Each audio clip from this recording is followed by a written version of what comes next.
Good morning, all the dignitaries, respected professors and scholars. Welcome to the academic session of Second Media Conclave organized by the Mass Communication and Journalism Department, Sister Nivedita University. This session will be chaired by respected Mr. Buroshiva Das Gupta sir. Buroshiva Das Gupta has been in the media for over 4 decades, both as a professional and an academic. As a professional, he joined as a cub reporter in The Statesman and rose to become the resident editor of the Financial Express, Kolkata. He then joined the academics, did his PhD from Calcutta University and headed media schools in Manipal, Karnataka, Karnavati in Gujarat and many more in Kolkata. He has written several books, book chapters and journal articles. Of course, he has also written and still writes numerous journalistic articles. We welcome to you, sir.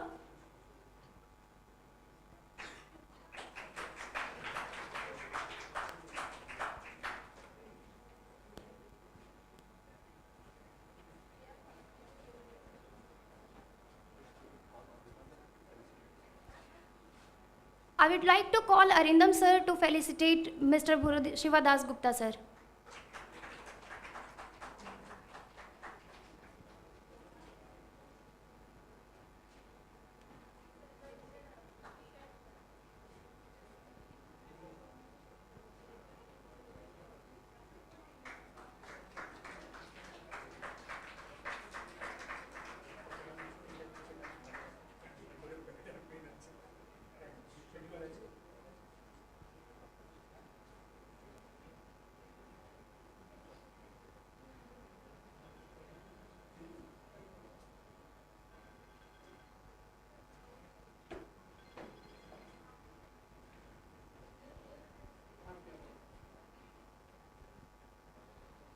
This session will contain some very interesting and thought-provoking papers. We look forward to a very enriching session.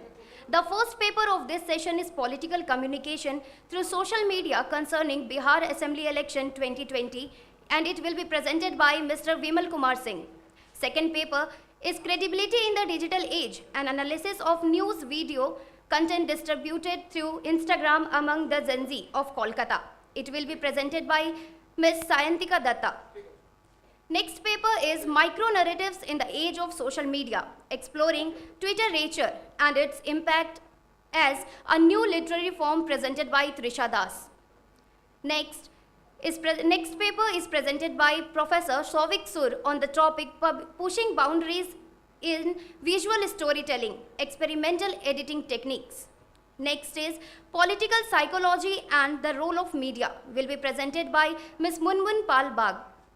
Moving forward, we have social media implications on student activism, a case study approach on the August 10 Jadavpur University ragging incident, a history of violence and impunity, turning into a political fallout, presented by Professor Ananya Sen.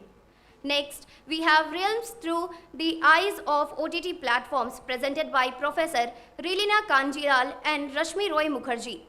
Last paper of this session is Political Psychology and the Role of Media, presented by Dr. Amartya Saha. Over to you, sir.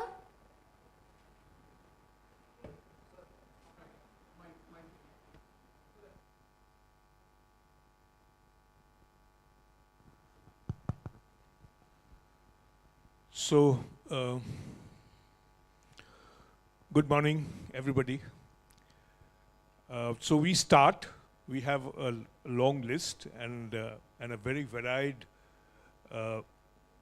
topic which we will have to cover. We'll start with the first one. I think Vimal Kumar Singh is ready. Ready with this paper? Yes? Okay. Please to come up. So his topic, as has already been announced, is Political Communication through Social Media concerning Bihar Assembly Elections 2020. So there are other, papers also dealing with political psychology and role of media and others also.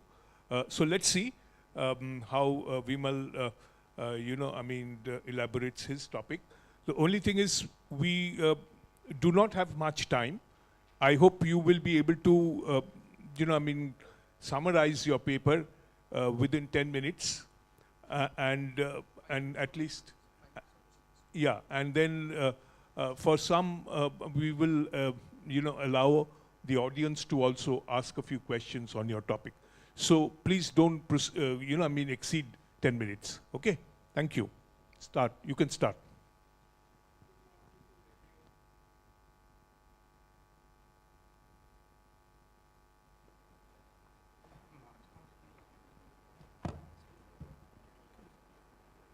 Good morning to everyone, all the dignitaries and my dear friends. I am Vimal Kumar Singh, a research scholar at Center for Journalism and Mass Communication, Vishwa Bharati. And the title of my paper is Political Communication Through Social Media Concerning Bihar Assembly Election 2020.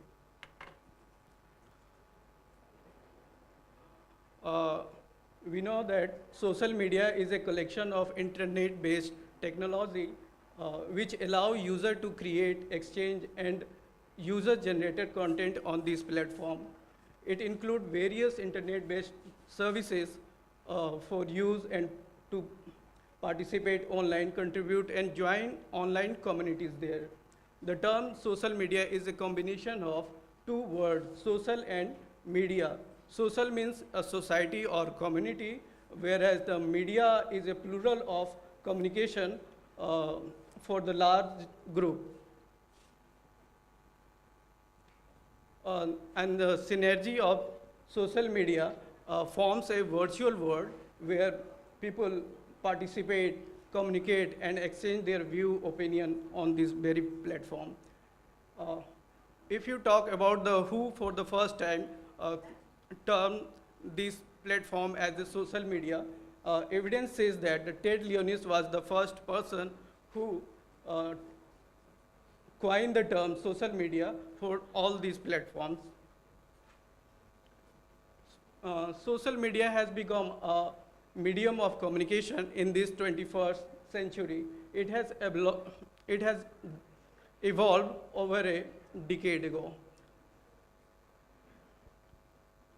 Social media is playing a significant role in politics also. It has become a considerable part of the political campaign, as we saw during the 2014 general election and 2019 Lok Sabha election. The use of social media is increasing day by day in political communication. It may be the assembly election or the Lok Sabha election, because of the significant internet penetration and a cheap smartphone, which have created opportunity for the political party to communicate through this medium. During Bihar Assembly election, which held in 2020, this was a time where COVID pandemic was in his full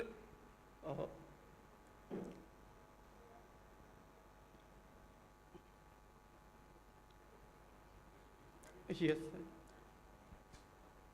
During this COVID pandemic, Election Commission of India banned the all political party for the physical gathering and rallies. These all resorted political parties to opt for the social media and communicate their opinion or their political ideology to large number of groups through the social media. If you talk about the background of the study, the internet penetration and smartphone availability allow social media to play a transformative role in a democratic setup. India is the second in the terms of internet user, only after China, and America is the third one. Initially, India, if you talk about the social media's uses in India, initially we see huge use of social media to communicate their idea to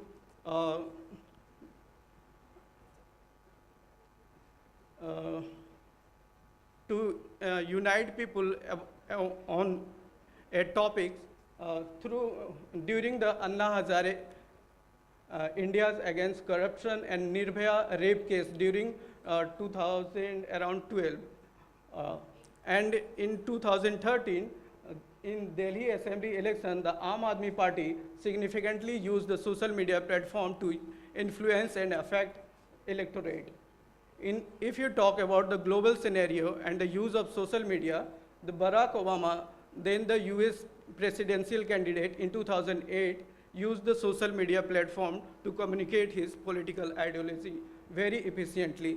And through this media, he also raised the fund for their political campaign.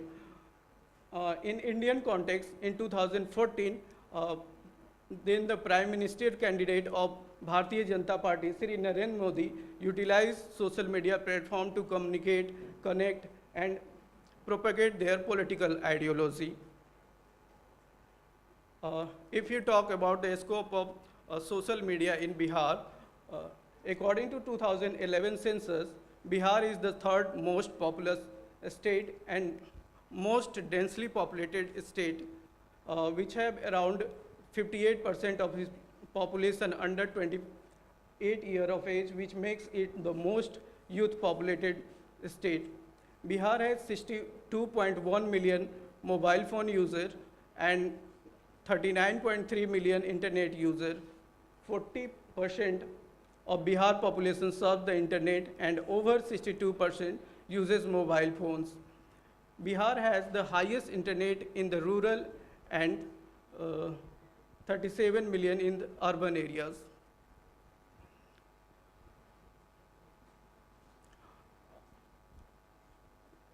Bihar Assembly election 2020 held during the COVID pandemic, and the Election Commission forbade all the political gathering and the rallies. This resorted all political parties to use social media to disseminate and connect with their electorate. During that time, the Bihar BJP has hired around 9,500 IT professionals to handle 72,000 WhatsApp group to communicate their political messages. Bihar has made 5,500 mandals and 9,500 Shakti Kendras to manage this booth during the election. RJD, the major opposition party, had collected around 10 million phone numbers to create WhatsApp group and propagate their political messages.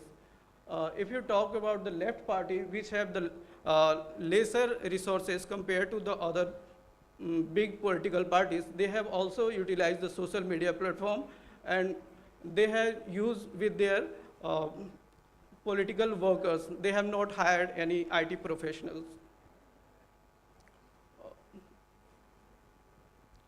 Social media play a significant role in the communication and political campaign. According to IAMAI, which finds 160 seats of 543 parliamentary constituency were prone to influence by the social media. Social media play a first impactful role. We see the first impactful role in India while 2014 general election, which create the peer pressure and force the other people to cast their vote. Now the social media is not limited to connecting with the friend and family. It has become a place of discourse. And during COVID-19 pandemic, it significantly created awareness among the people.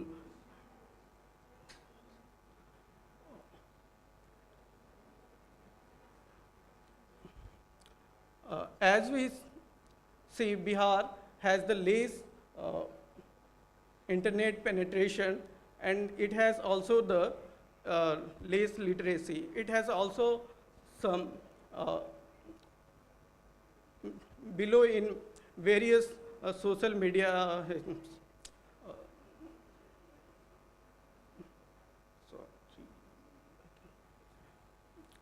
it is below in various social indicators. In such a situation, we see how the political party of Bihar uses this platform to communicate their political ideologies. Uh, I have done literature review under the three categories. First, how the political party of India and at the global perspective, how they uses the social media platform to communicate their political idea. And second subcategory is issue related with the fake news, which we face every day through the social media. And third, the data theft from the social media. If we see Cambridge Analytica scandal, where there is an allegation that around 87 million users' data were transferred to Cambridge Analytica and during the 2016 presidential election of USA. It is also alleged that these data were used to influence the election. So there is a concern about the social media. After analyzing various available literature from India and abroad, reading of regarding the use of social media and for political campaign, it remained an exciting area of study. Multiple kind of literature discuss the increased use of social media for the political campaign. Even a survey study performed in Bihar during 2015 assembly election. The present study is different as the India has shown a massive growth in the internet penetration and the use of a smartphone. The socio-political condition of Bihar is distinctive. There is a considerable time gap between the previous research and the proposed one, this one. The present paper is based on the... You'll have to wind up. I mean, your time is up. So, the present paper has referred to agenda setting theory to understand the use of social media for the political communication. We have, I have analyzed the various news portal website to understand the use of social media for the political campaign during the Bihar election 2020. The objective of the paper was to analyze how the social media able to get the attention, and the second one is the utilization of the social media platform to achieve the goal during the Bihar assembly by the political parties.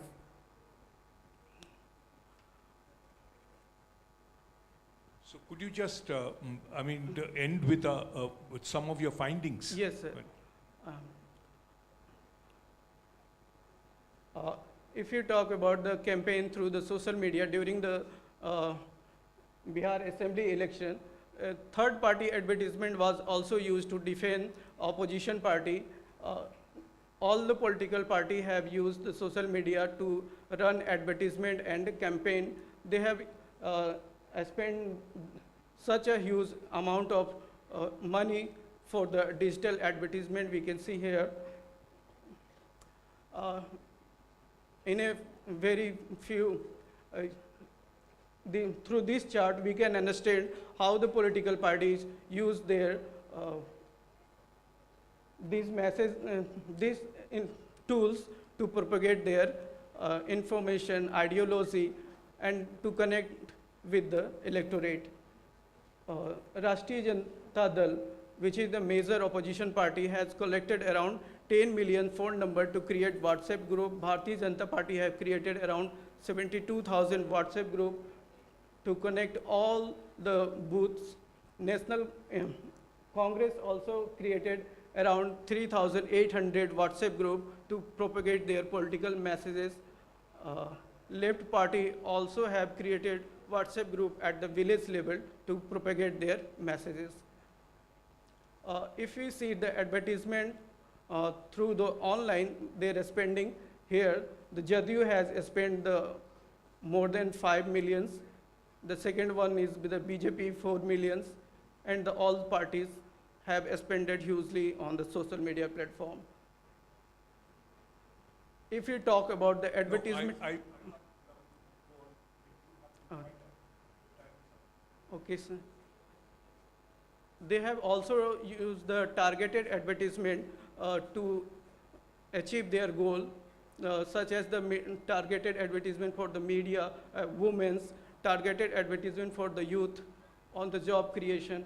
If you see the engagement of these two political leaders, first one the incumbent CM and the opposition leader for the CM post, CM phase, they have, Nitish Kumar has, it is the data from 25th September to 25th October of 2020, where Nitish Kumar has posted around 62 posts and get 3.7 lakh likes, whereas the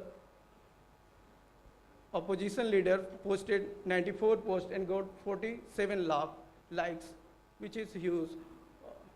In the same way, on the Twitter also, Tejasvi get the more engagement. These are the posts based on the political parties.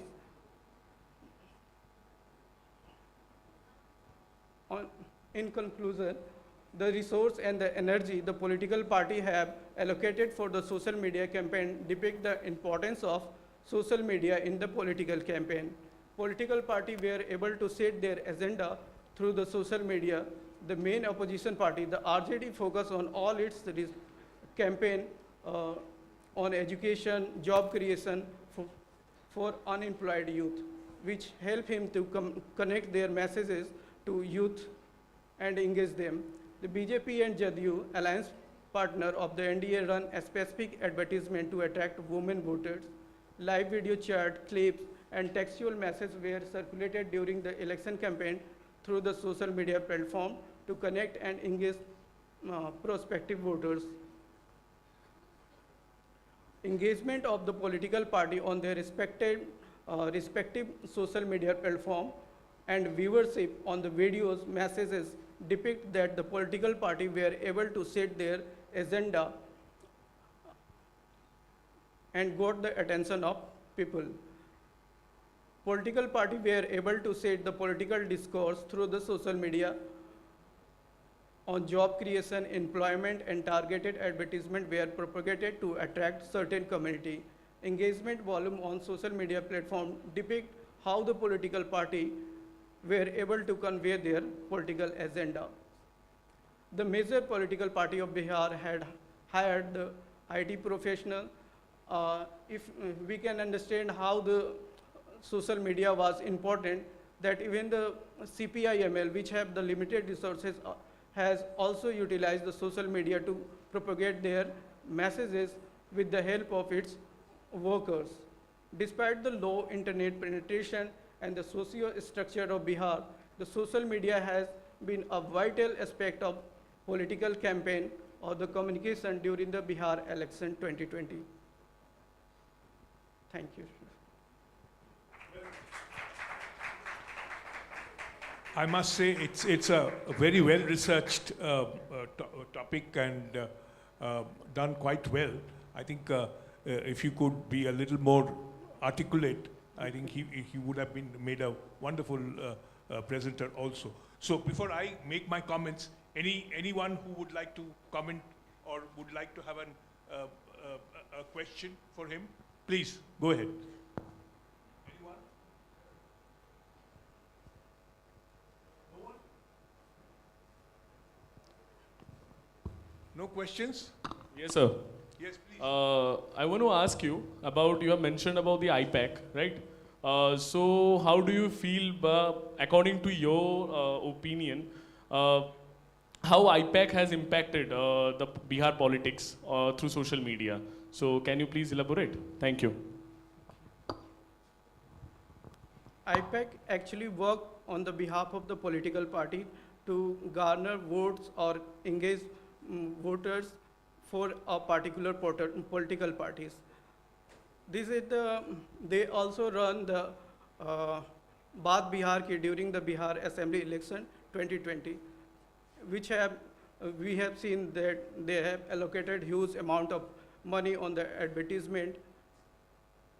These all are the data which indicate that the IPEC is a institution which work for the political party, and it create impact on the electorates.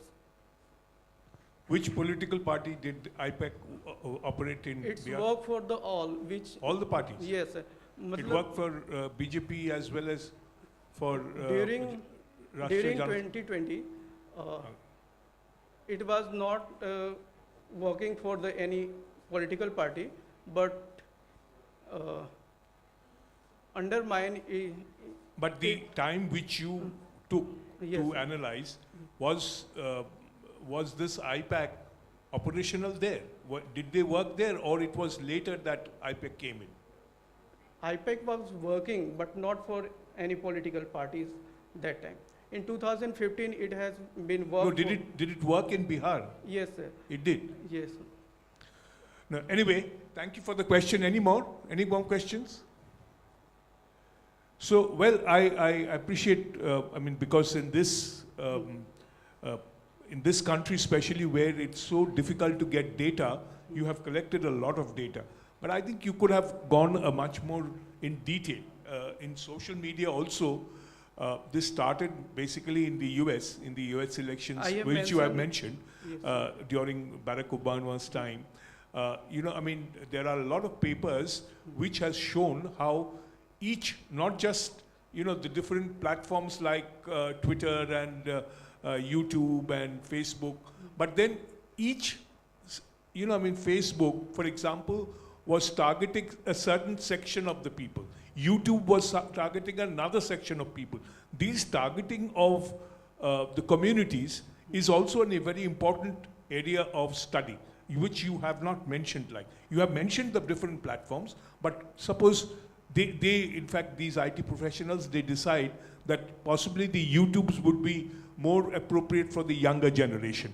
The Facebook would be for the middle-aged. You know, I mean, I'm just giving an example. So they choose their target audience and the community according to the characteristics of the social media itself. I mean, that was not mentioned here, but you could also add to your paper. And I look forward to the full paper of yours. Actually, Okay? sir, Thank you. I have covered this paper only for the political campaign, and I have mentioned that Just for how political the campaign political itself. party were using these sort of social media platform. Yeah. They have used the Facebook for the large textual messages and Twitter for the short textual messages, which were picked by the news houses, media houses Yeah. from the Twitters. Yeah, but then, I mean, what it is, who is it meant for? Maybe the visuals, you know, the YouTube Yes. is more attractive for the younger people. So they planned or worked out on these. This has been discussed, analyzed in many of the papers, academic papers, in the US elections. Very little has been done in Indian context, but I'm sure you are one of the pioneers of doing it, doing this kind of a work. And I would suggest that you carry on, because we are lacking in information about these things. There are a lot of information scattered everywhere, but bringing them together and being able to analyze it and finding the right kind of conclusions, that is lacking. I'm sure your effort will do a lot to make us wiser. Okay, thank you. Please. The next one.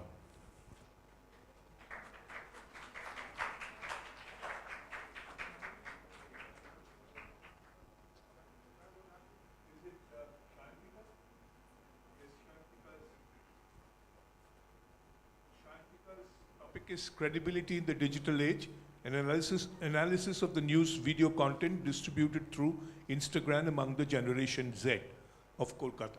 Okay, carry on.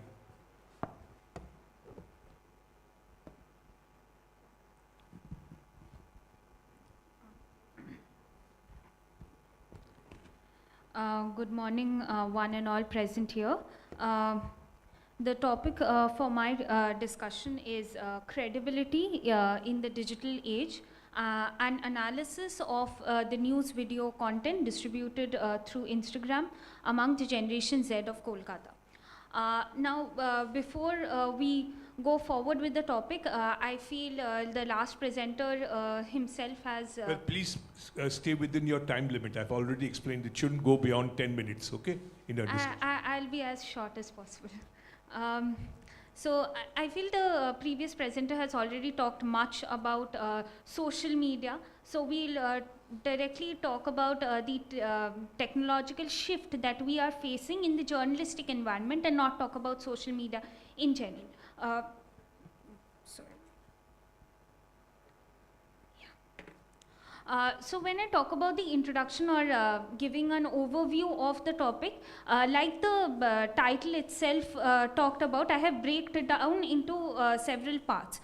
So first, when we talk about the technological shift that is happening in the journalistic environment, if we take into consideration, we see that there has been a rapid development in which the human consumer behavior is changing and the human expectations are evolving. As a result of which it has related or it has proliferated in user-generated content, and subsequently comes the social media platforms, thus paving the way for a simultaneous economic disruption which requires now new models and strategies to exist. Now this virtual reality that we have been faced towards, like the user-generated content has become so popular, there are the consumers here are now transformed into active participants and users from just being passive readers and viewers, which was earlier. And subsequently, it has revolutionized the way in which media is created as well as distributed. Now coming to the fact that why have I focused on the Generation Z and not taking into consideration the other age groups? Well, the Generation Z is most commonly referred to as the youth, and they are the one who have been constantly exposed to this technological shift and these technologically evolving environments. And they have also been a catalyst in spreading the usage of these social media platforms like Facebook, Instagram, Snapchat, YouTube, Pinterest, and other social media platforms. And rightfully, it has been conducted through various studies that around 3.6 billion users that account to about 49% of the total population actively use these platforms. So what we see or what we notice is a change in the media production and the information dissemination patterns that has forced traditional media houses to make their presence felt in the digital space. Now initially what we understand is that the broadcast or the television was the only video-based platform, video-based content that was being distributed on this platform. But with digitization today, even the print media houses are now forced to distribute video content. They are also trying to make their presence felt in these digital spaces. So what we see is a convergence of the newsroom environment. As we already know that previously or traditionally the print and the television were at loggerheads with one another, but now what we see is that they are now being placed along one another rather than being against one another. They are now being against the digital intermediaries, the digital aggregators that have come into being. So what we see another like in the newsroom ethnographies that is rightfully pointed out through various studies like the Reuters Digital India report, the Statista 2020 report, that these digital news agencies, now what I mean by digital news agencies are the independent digital news agencies which have no traditional presence. What I mean by traditional presence is like the print, the broadcast, or the television. They do not have presence there, but they are solely focused on these digital platforms. They distribute their news content on social media platforms, and they are becoming much more credible or much more preferred by these Generation Z than the legacy media channels. And by legacy media channels, I mean those who have been continuously for all these generations have made their presence felt, have made their credibility understood to the people.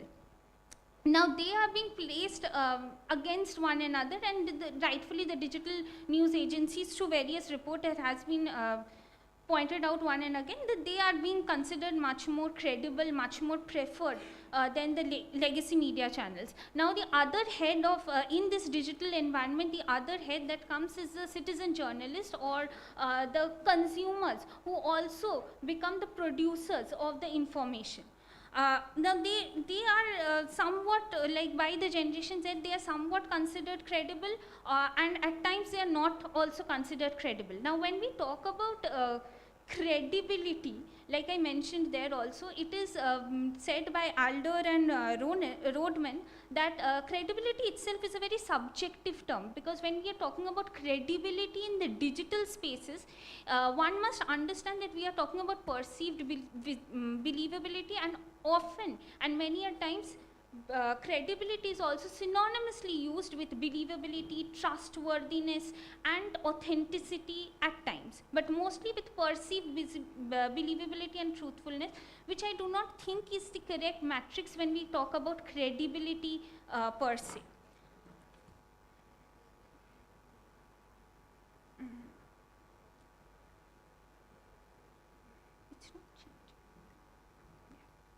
So when we talk about credibility, like a study by Metzger has been done, and the credibility has been divided by him into three parts. That is the message credibility, the second is the source credibility, and the third is the medium credibility. So that has basically formed like these three theories has been used to help me in the analysis of the paper, and also like the three parts of credibility to each theory is being catered to. So first is a messenger credibility theory. Like the name itself says, that the theory also states is that it talks about the credibility of the message that is being disseminated. Now it's no point talking about the theory, like I would just explain how I have used it in my study. Now talking about the messenger credibility theory, the theory itself also talks about the believability factor of the message that is being communicated to the audience, and when this message or this particular video, photograph, or maybe in the form of a textual format, it is being given to the audience, there are various cues that are also being attached, and accordingly the user attaches its believability, authenticity or credibility to it. Now second is the most important one, that is the cognitive dissonance theory that comes along with the source credibility. So like I just mentioned, many a times the audience or the viewer has attached a level of believability or trustworthiness to a particular source, and they continuously garner information from that particular source. But there is another thing that happens simultaneously when we talk about the social media, is the accidental viewing or accidental exposure to information. So their cognitive dissonance theory comes into being, is because many a times we have a preconceived set of notions, we have a preconceived set of beliefs. So when we are exposed to some new information, a source that we do not generally associate our trustworthiness to, maybe the information or the message that is being disseminated is credible, is correct, is something that we resonate to. So there happens a formulation of a new set of beliefs or a new set of ideas, and we are also forced to make amends to those existing ideas in order to form new beliefs and consider that this source is also credible, or this source is also authentic and believable. The last is the most commonly used theory when we talk about social media, and especially when we talk about credibility, that is the uses and the gratification theory, that the user uses a particular medium that also helps to understand the medium credibility, the user uses a medium which gratifies their own needs. Now when we talk about gratification of needs, there are a few parameters that also come into play. That is studies have also stated that media content, exposure to media, and the social context dictates the situation of exposure to varied medium channels that serve as a source of measure to audience gratification and credibility. So there are a few psychological factors that also come into being that help a particular person to choose or believe that a particular medium is credible. So the objectives at hand are, one, to find out whether the Generation Z attach more credibility to the digital news agencies, established news agencies, or the citizen journalists. Second is to determine the level of trust among the Generation Z to the news content distributed on social media platforms in general and Instagram in particular, of course. Third is to ascertain the user engagement pattern, which when exposed to such news, either their willingness to share the Instagram reel videos with others, or through the likes and the shares and comments as well. Okay.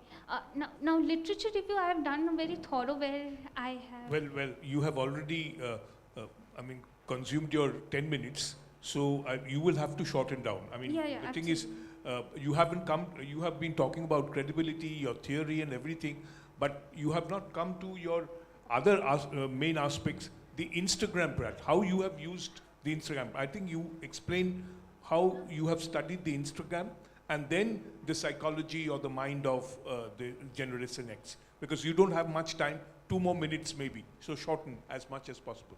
Okay. Yeah. It's over. Now come to your exact, what are the things that you have worked on? Okay, so few things, as you mentioned, that why have I taken Instagram. These are the few literature review that I have done that has actually provoked me to take Instagram in particular. And this taking Instagram in particular has two reasons. One, as from a researcher's point of view, through observations over years, that I have seen that among the Generation Z or the youth, when we talk about, that is particularly catering to the age group of 18 to 24 years. Even in Reuters digital news report, they have mentioned that Instagram, the short video-based platform apps like Instagram Reels, Instagram Stories, or Instagram in particular. There is another app that was mentioned, that is the Moj app, and TikTok, of course. Now TikTok is banned in India, so I have taken Instagram into consideration, because there are serious reporting that in India particularly that is being done through Instagram. One reason. Second being that the literature review that I have done, that has also showed that Instagram, I think the second, okay, it's not mentioned here. So there was one report that had said that soon, because of Instagram's varied features of not only being just a photo, not only restricting itself to a photo sharing platform, but also allowing other features like the 24-hour stories, reels, and other features that they have introduced, Instagram might soon replace Twitter as the most viable source of news distribution. The second reason being that the Guardian has actually championed and used Instagram as a news source for quite a few years, and they have also proved statistics that the younger generation prefer to access news through Instagram rather than the other social media platforms. Now, I'll just say one more thing before I jump to the research questions, is that I had talked about one more thing in the research objective, that is a trust in the news. So one must also understand that when I talk about the trust in news, we, especially in the digital age, there are two factors that evidently come into being, that is the news aggregators and the news intermediaries. And through reports, it has also been established that the news intermediaries are considered much more credible and believable as compared to the aggregators. Now, the details are of course mentioned in the paper. The three research questions have been mentioned here. I'll just quickly go forward to the analysis part. So basically I have done two steps. One I have done is content analysis, and as per the theories mentioned through the literature reviews, I have analyzed three themes, coded it down into three categories, and selected few news videos. And for the survey analysis, I had, since they were being done on a much more abstract basis, a few news videos that would actually cater to those particular themes were being identified, and it was being distributed among the respondents.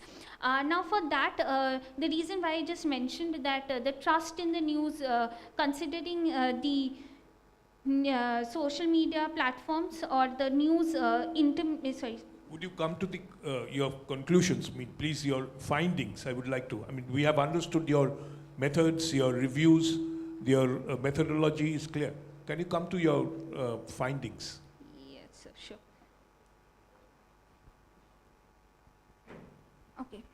So the summary of the findings is given here. I'll just try to conclude it all together.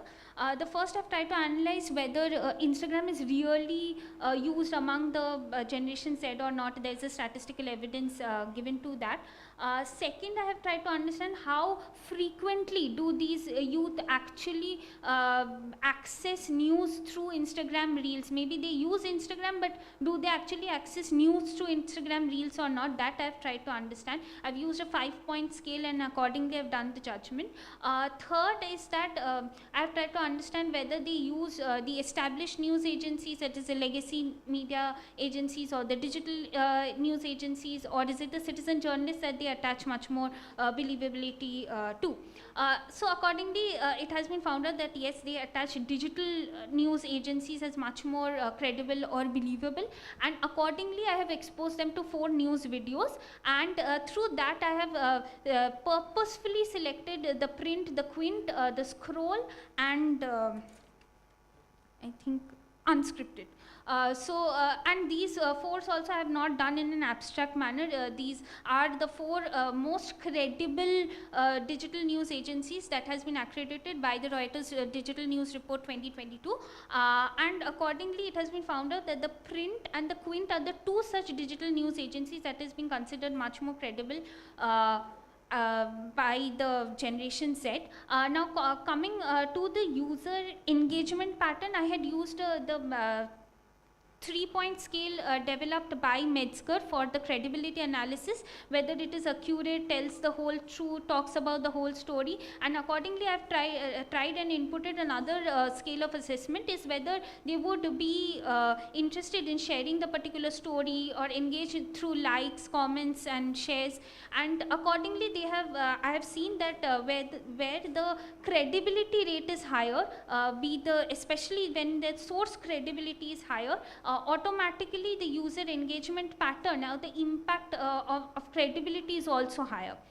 The third is what I've done is I've tried to draw a correlation, because through my literature review I've also found out that source credibility and the demographics of the Generation Z are also interrelated. So I have also tried to do a correlation analysis through the occupation and the education pattern, and accordingly whether the source credibility, a relationship exists or not. So according to that, I think the results indicate that there exists a moderate relationship as far as source credibility and educational qualification is concerned, a slightly weaker one where source credibility and occupation of the user is concerned, and a moderate one where occupation and the educational qualification of the user is concerned. I've also asked one more important question, is whether the users engaged in fact checking or a reverse checking of the information that they were being exposed to,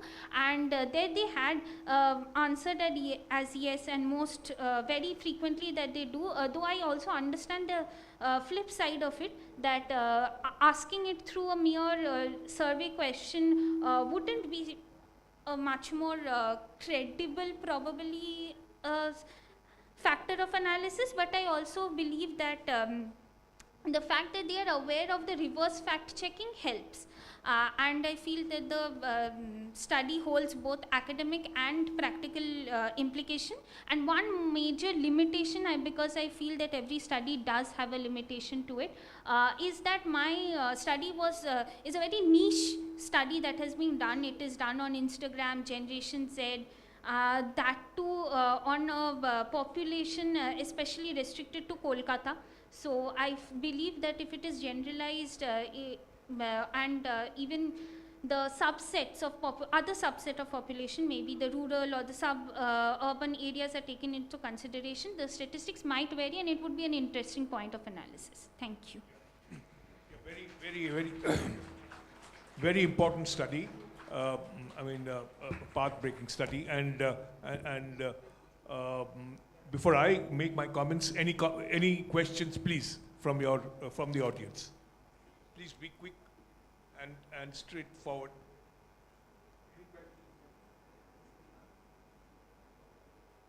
Any questions, please? Anyone wants to ask any question? No one? Yeah. I must say, Shantika, it's a very organized study, and I hope you will continue doing such studies. As you said, your limitation is just to, keeping it within the population in Calcutta. But if you can broaden your area of study, that would also help, especially academics. In fact, this idea of credibility in media is a question which is being asked at every quarters. So, since you said that it's not just the digital, platforms, the Instagram or others, you had also looked into, say, the print, like Scroll, and the other one was whatever. So, was it that the print, Scroll and others had greater credibility than the digital platform? Did your survey come to such a conclusion there, that the print is still, though it is read less, that it is having more credibility than Instagram or the digital platforms? No, sir. I have not done, first of all, a comparative analysis. I've just restricted myself to the digital news agencies. And by print, I mean the print, the digital news agency, the independent news agency, the print, not the... Okay. Anyway, the thing is, I think that needs also a study among the younger generation.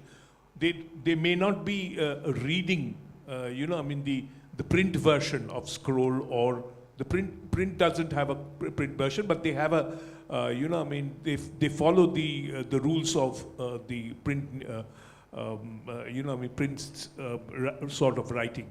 And the Scroll, of course, also have a digital version, but they also follow these, the old rules of, so I think that would be also a very interesting, area of study, since you are talking about the credibility part. Which is credible? I mean, where is the credibility getting diluted and why?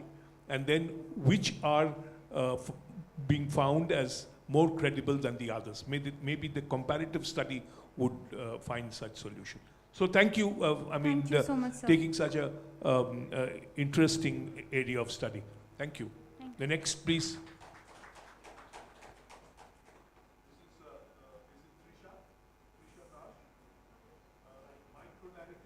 Age of social media, exploring Twitterature and its impact as a new literary form. Yes.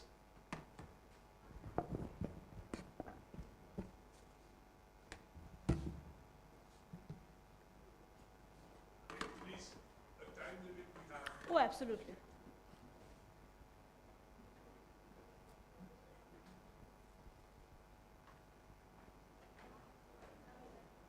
Full screen?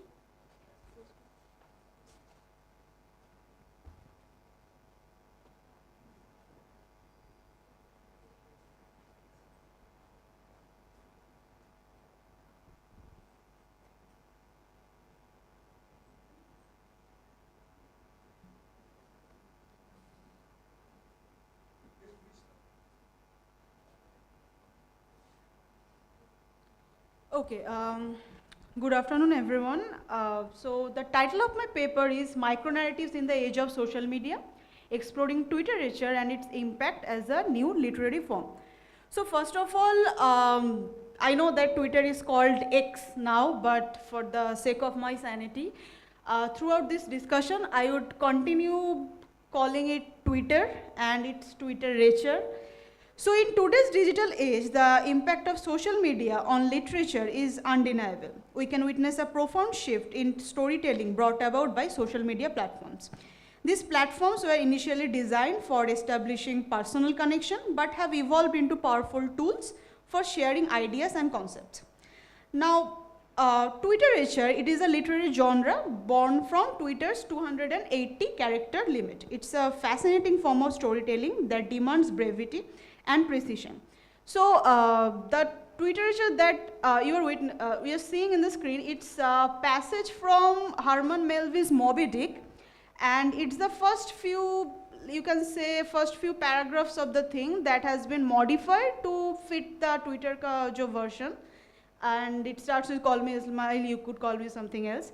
So it is most exciting is that literature reflects the evolving relationship between technology and literature, and it is not just a novelty but a lens through which we can explore the changing landscape of literature. So in today's discussion, I would try to explore literature, explain its origins, evolution, and various manifestations, and we will try to determine how it is contributing to the ever-evolving nature of literature in the age of social media. And of course, this impact as a plausible literary form.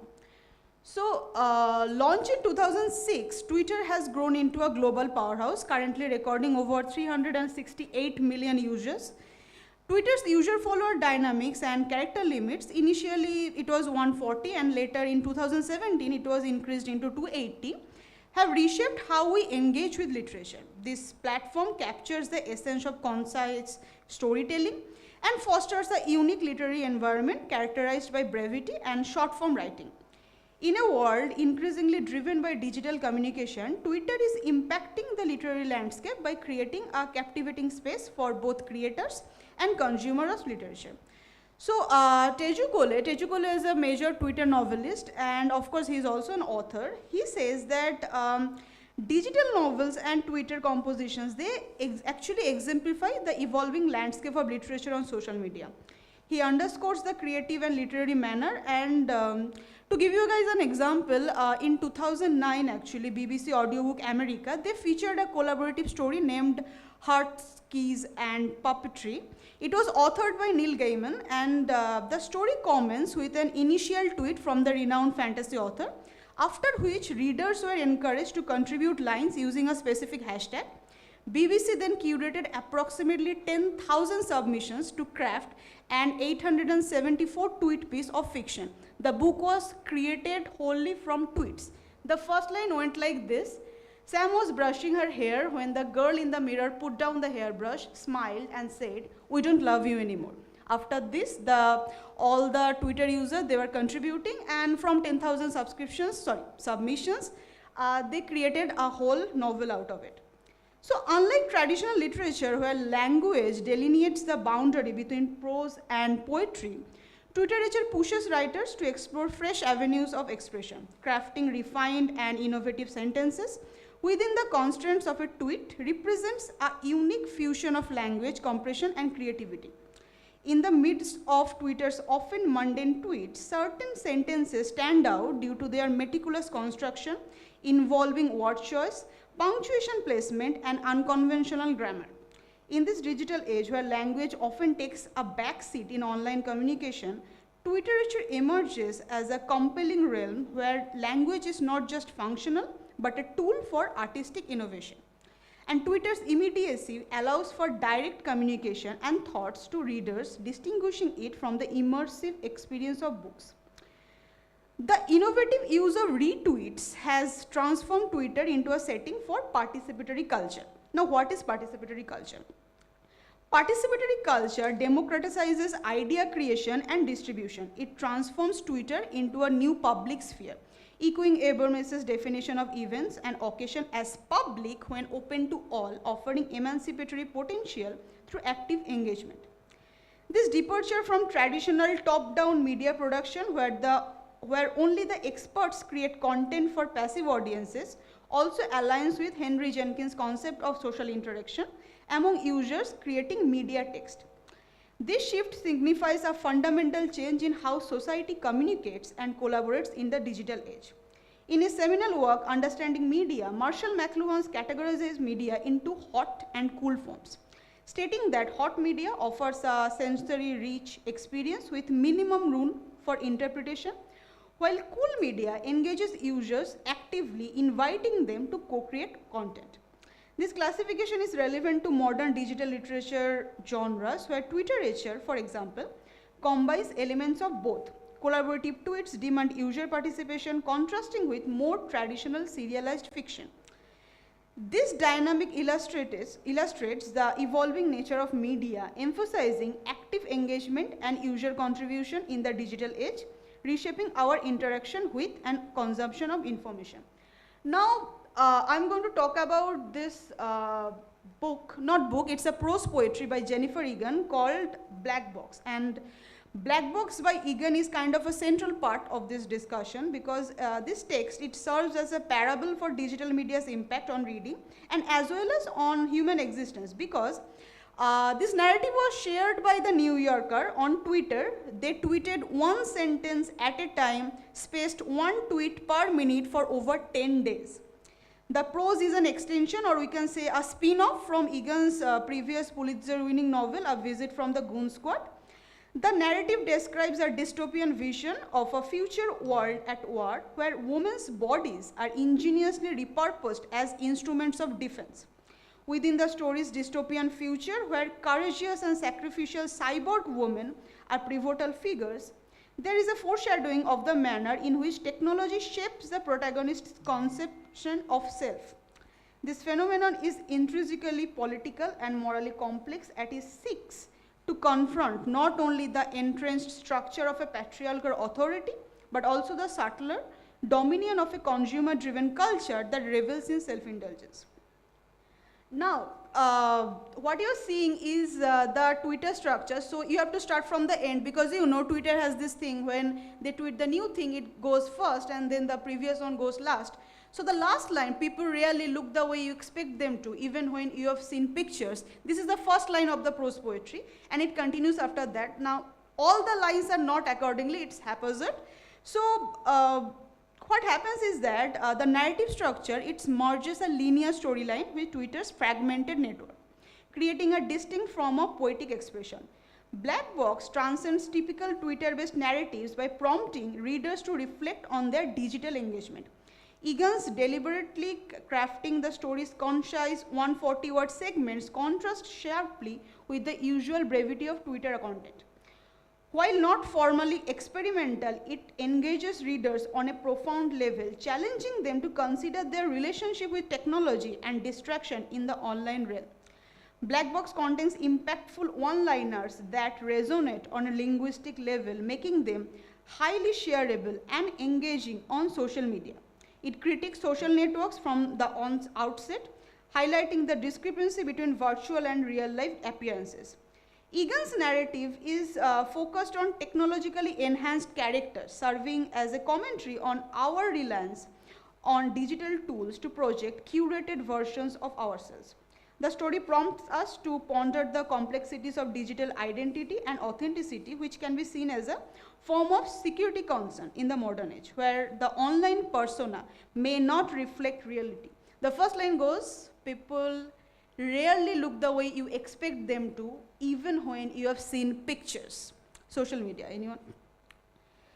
So, Black Box actually subverts genre conventions by purposefully avoiding a neat, triumphant conclusion, embracing that element of the unknown. As Catherine Hales asserts in her book, How We Became Posthuman, the concept of the unknown is a larger, unknowable complexity that is beyond a system's boundaries. In an era of digital accessibility to facts and information, the story uses technology to highlight irresolvable ambiguities. The narrative neither advocates for a simplistic return to the pre-digital era, nor condemns digital media outright. Instead, it promotes a humanist exploration through immersive storytelling, countering the abstraction and disembodiment fostered by the internet. So to conclude, literature now thrives in the digital realm, with publishers, newspapers, and journals embracing online platforms. The emergence of digital literature parallels the transformation brought about by the invention of the printing press, with literature adapting to a digital lens as technology shapes younger generations' perspective. While Jacques Derrida's concerns about technology's impact on literature persist, works like Foyer's Extremely Loud and Incredibly Close, Daniel Uski's The House of Leaves, and Placencia's The People of Paper demonstrate the seamless integration of digital elements into storytelling. In this ever-evolving literary landscape, the coexistence of digital and traditional forms underscores literature's resilience and adaptability in the face of technological advancement, ensuring its enduring relevance to our evolving world. Now, this thing that you're seeing, it's supposed to be written by Ernest Hemingway, so we don't know for sure. But it has been said that the flash fiction or the nano fiction has been started from here. So it says that for sale, baby shoes, never own. And the concept of the flash fiction that was started from here, that's it's going to be a story so short that it could fit into a title, but it will be also resonating with depth and tragedy. So that's the end of this paper, and thank you. Excellent, excellent. I mean, I must say it's very, very interesting. In fact, it recalls that, I mean, I had worked on this particular area. My book was basically how the digital media has transformed the new literature. So this is an extension of, these things are almost unknown to me, that there has been a huge, development of the new kind of literature that has come because of the influence of the digital media. So any questions before I make my concluding comments? Yes? Anyone? So why is with all these interesting papers, nobody seems to be coming out with questions? You can, yes, please. হ্যাঁ মানে পেপারটা তো খুবই ভালো আমার খালি একটাই observation আছে মানে কোনো ইয়ে নেই যে যখন you are doing a paper like this also it would be great if you could take traditional লিটারেচারেও কিছু ডিস্টোপিয়ান শর্ট স্টোরিজ এখন তৈরি হচ্ছে হ্যাঁ যেমন সাহা সাউথ কোরিয়ান অথর কি নাম জানো জম নু I forgot her name whatever. Saha, it talks about this dystopian small country called town, and an estate called Saha Estate, where it's a criminal investigation, but it proceeds. A novel proceeds through 8 short stories. Nice. Okay, so মানে এই যে digital এটা আসার পরে even traditional literature is also absolutely. getting influenced. True. Books are coming out, and Saha is a novel. So it has come out as a novel, but it's a dystopian novel that talks of a future which talks about these unshaken boundaries, class boundaries, where these people from Saha Estate cannot enter the country called town. So they are suburban and they can't become urban, and there is criminality, and all of that is shared in different short stories that become a novel. Understand? Okay, So yes, if you could add that to your, see that how new literature or The new era, yes. the new literature through digital is also influencing traditional literature. Yes, absolutely. That's I'll be sure to check that out, Yeah. of course. Thank you so I'm much. just curious that you have prepared your PPT in Comic Sans, a font. No, You have- not Comic Sans. Which one? I forgot the name. It was a long one, but not Comic Sans. Okay, okay. Well, this is a very interesting paper.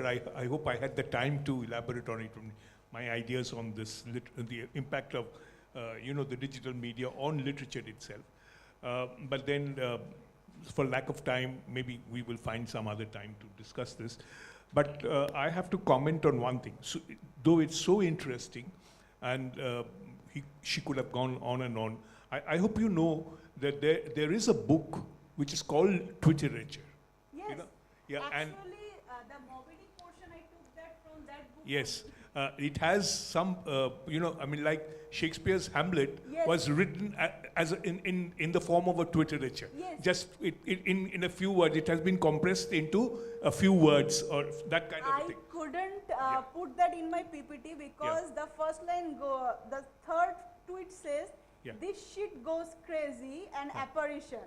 Yeah. I thought that would not be, proper to put Yeah, it. so that's it. I mean, there has been a lot of stories. Yes, yes. Traditional, classics in literature which has been put into the Yes. Twitterature shape. So that has happened. Yeah. So the thing is, but since this is an academic paper, you will have to follow certain rules because this, for example, there should be a statement of what has been the methodology. I mean, this is a narrative style. You have given many examples, but you will have to say that this has been written in a narrative style, that this has been, more on the secondary information. You have not done any survey.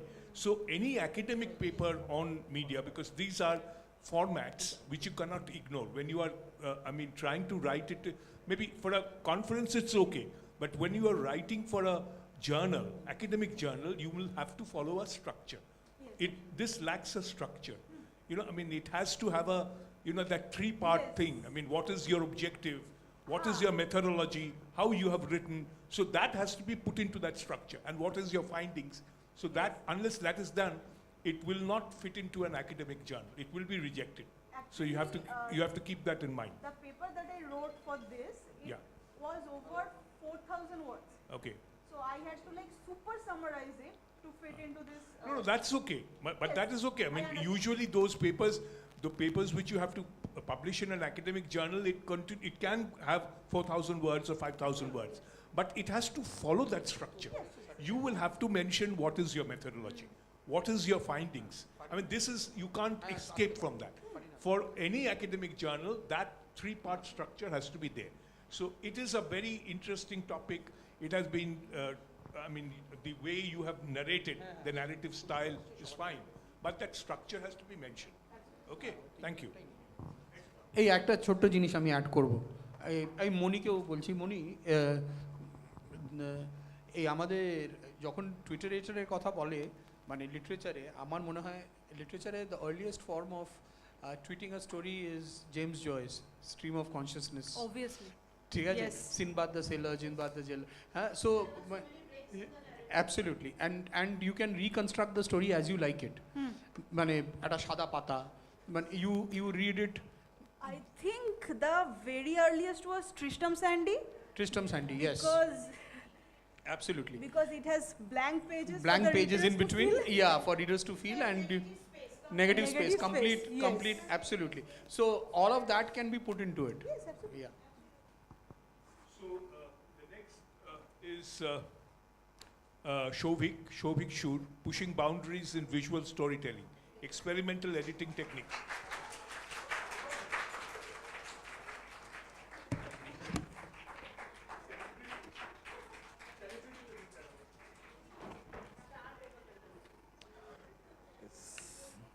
Already good afternoon. Good afternoon, sir.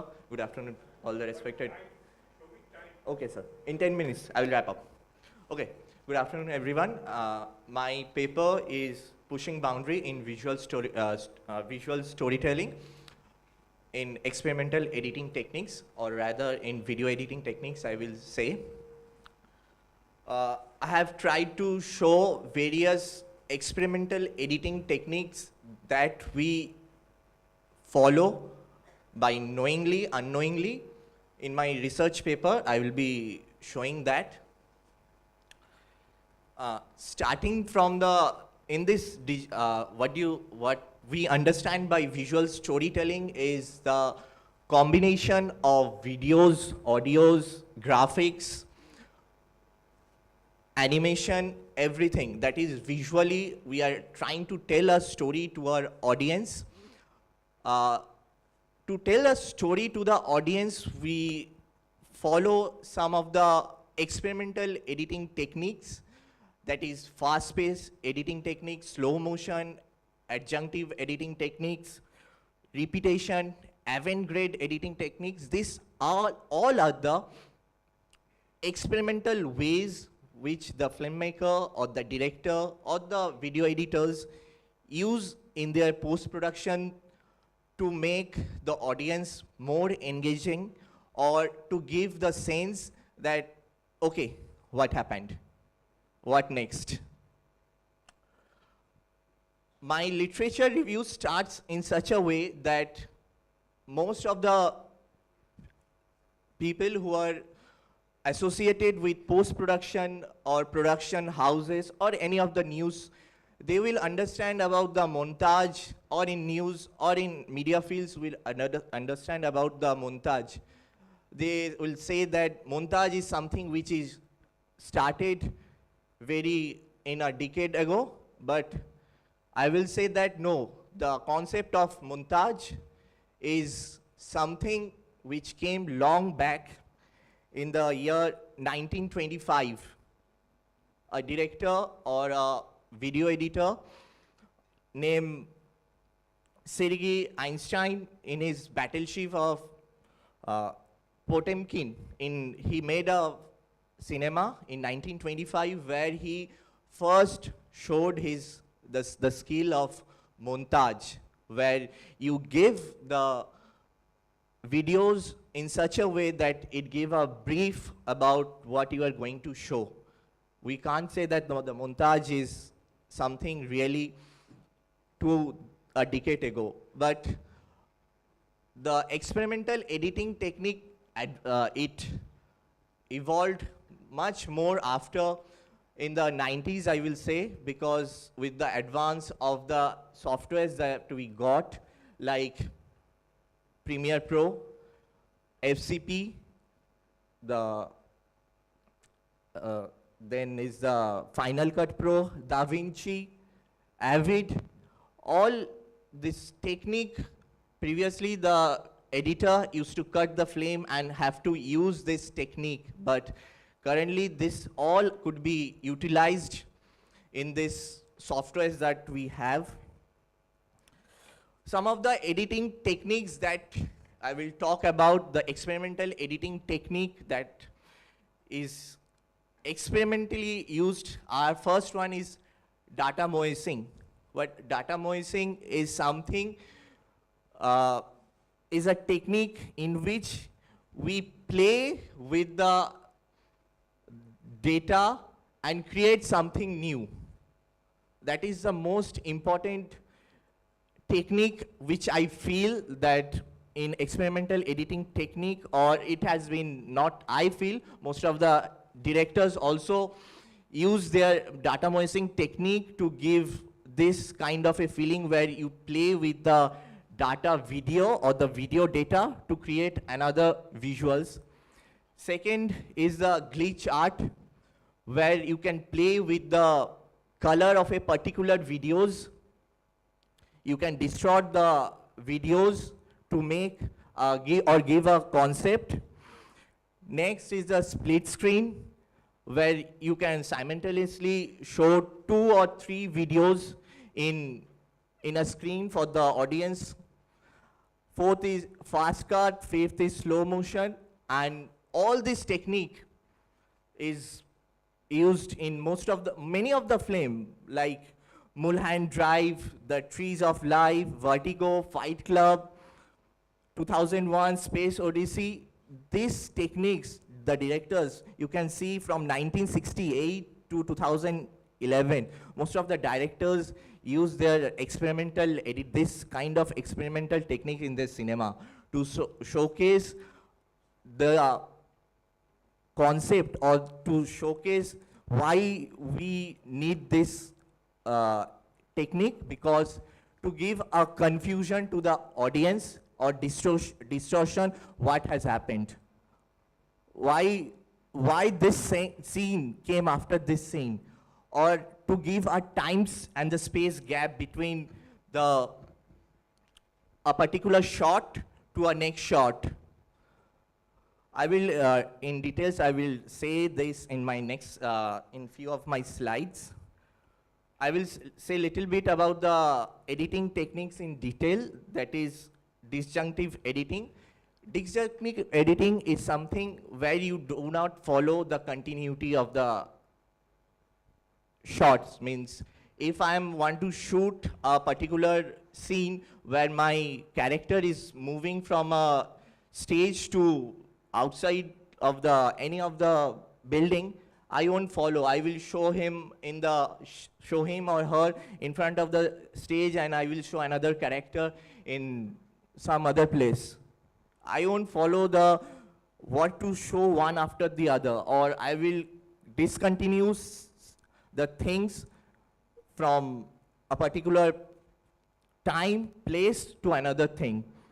This is disjunctive editing, one of the important editing techniques in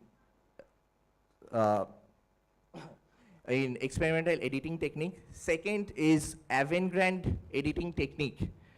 Avant-garde editing technique, which unconventional way of editing a particular story, cinema, short film, music, anything. For example, if my script is from A to B, B to C, C to D, where it follows the climax, something climax starting, ending. But through my editing techniques, I will go from A to D, D to B, B to again D, again back to A.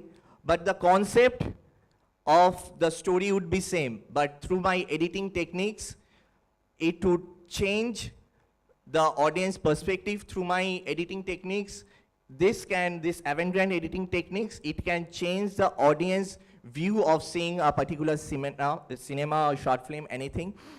Next is repetition. Repetition is something, I have showed something to the audience.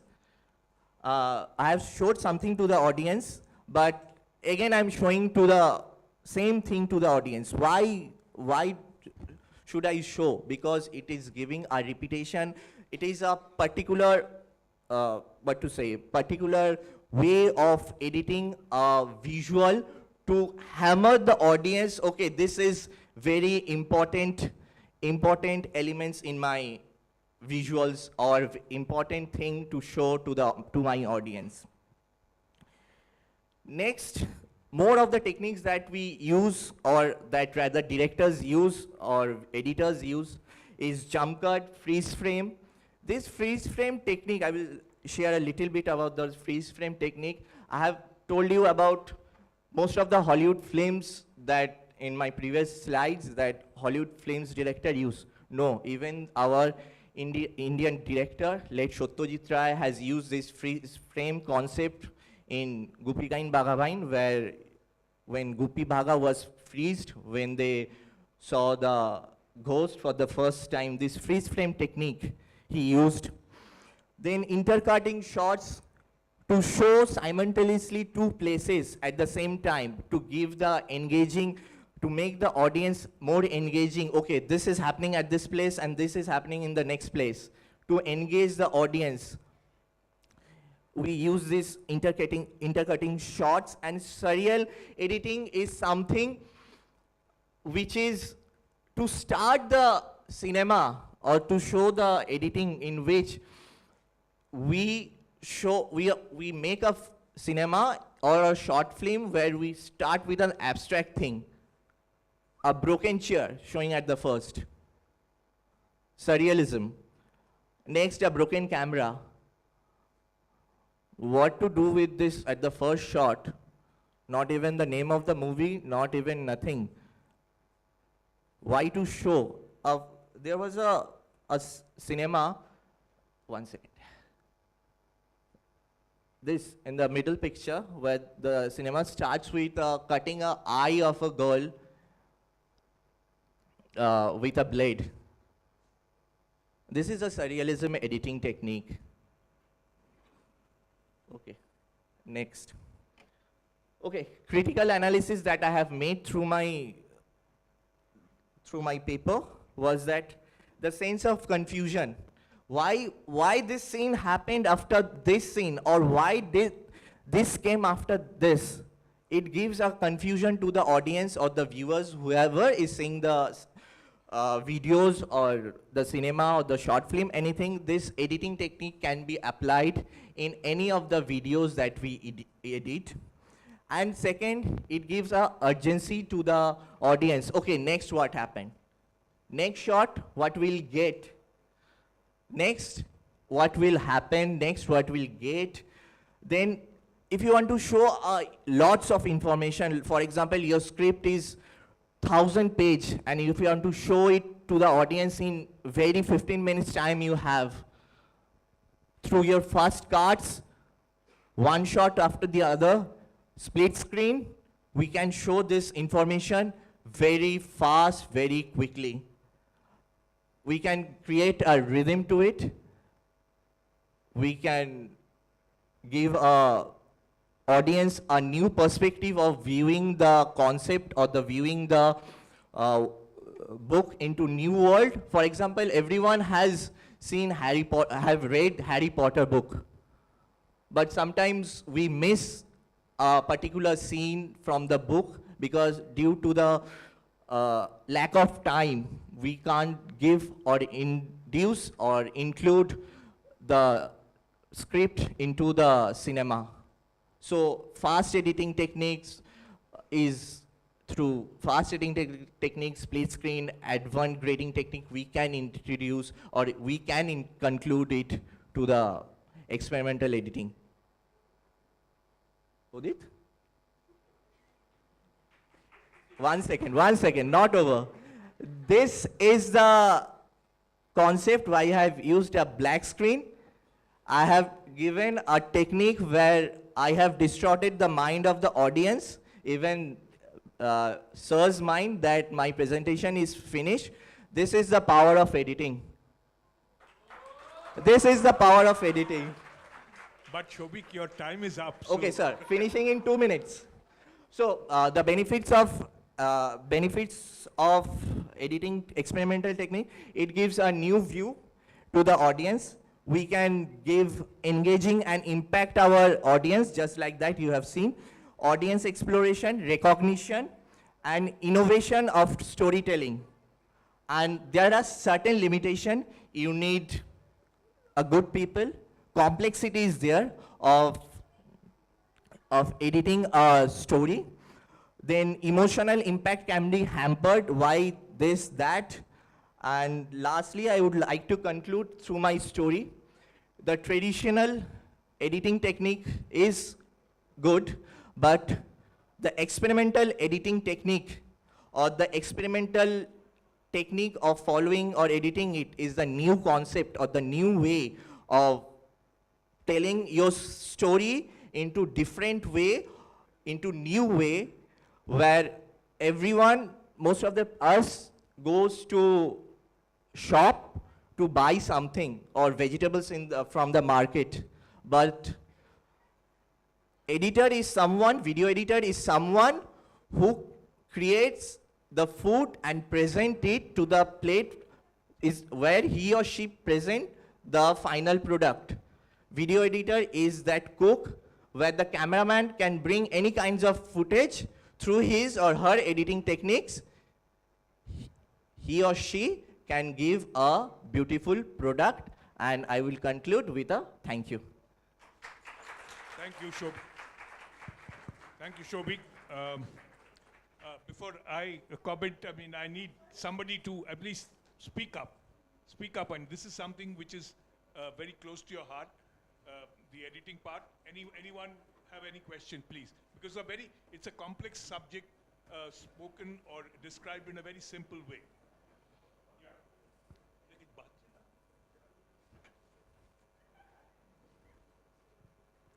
I think Obigyan want to say something.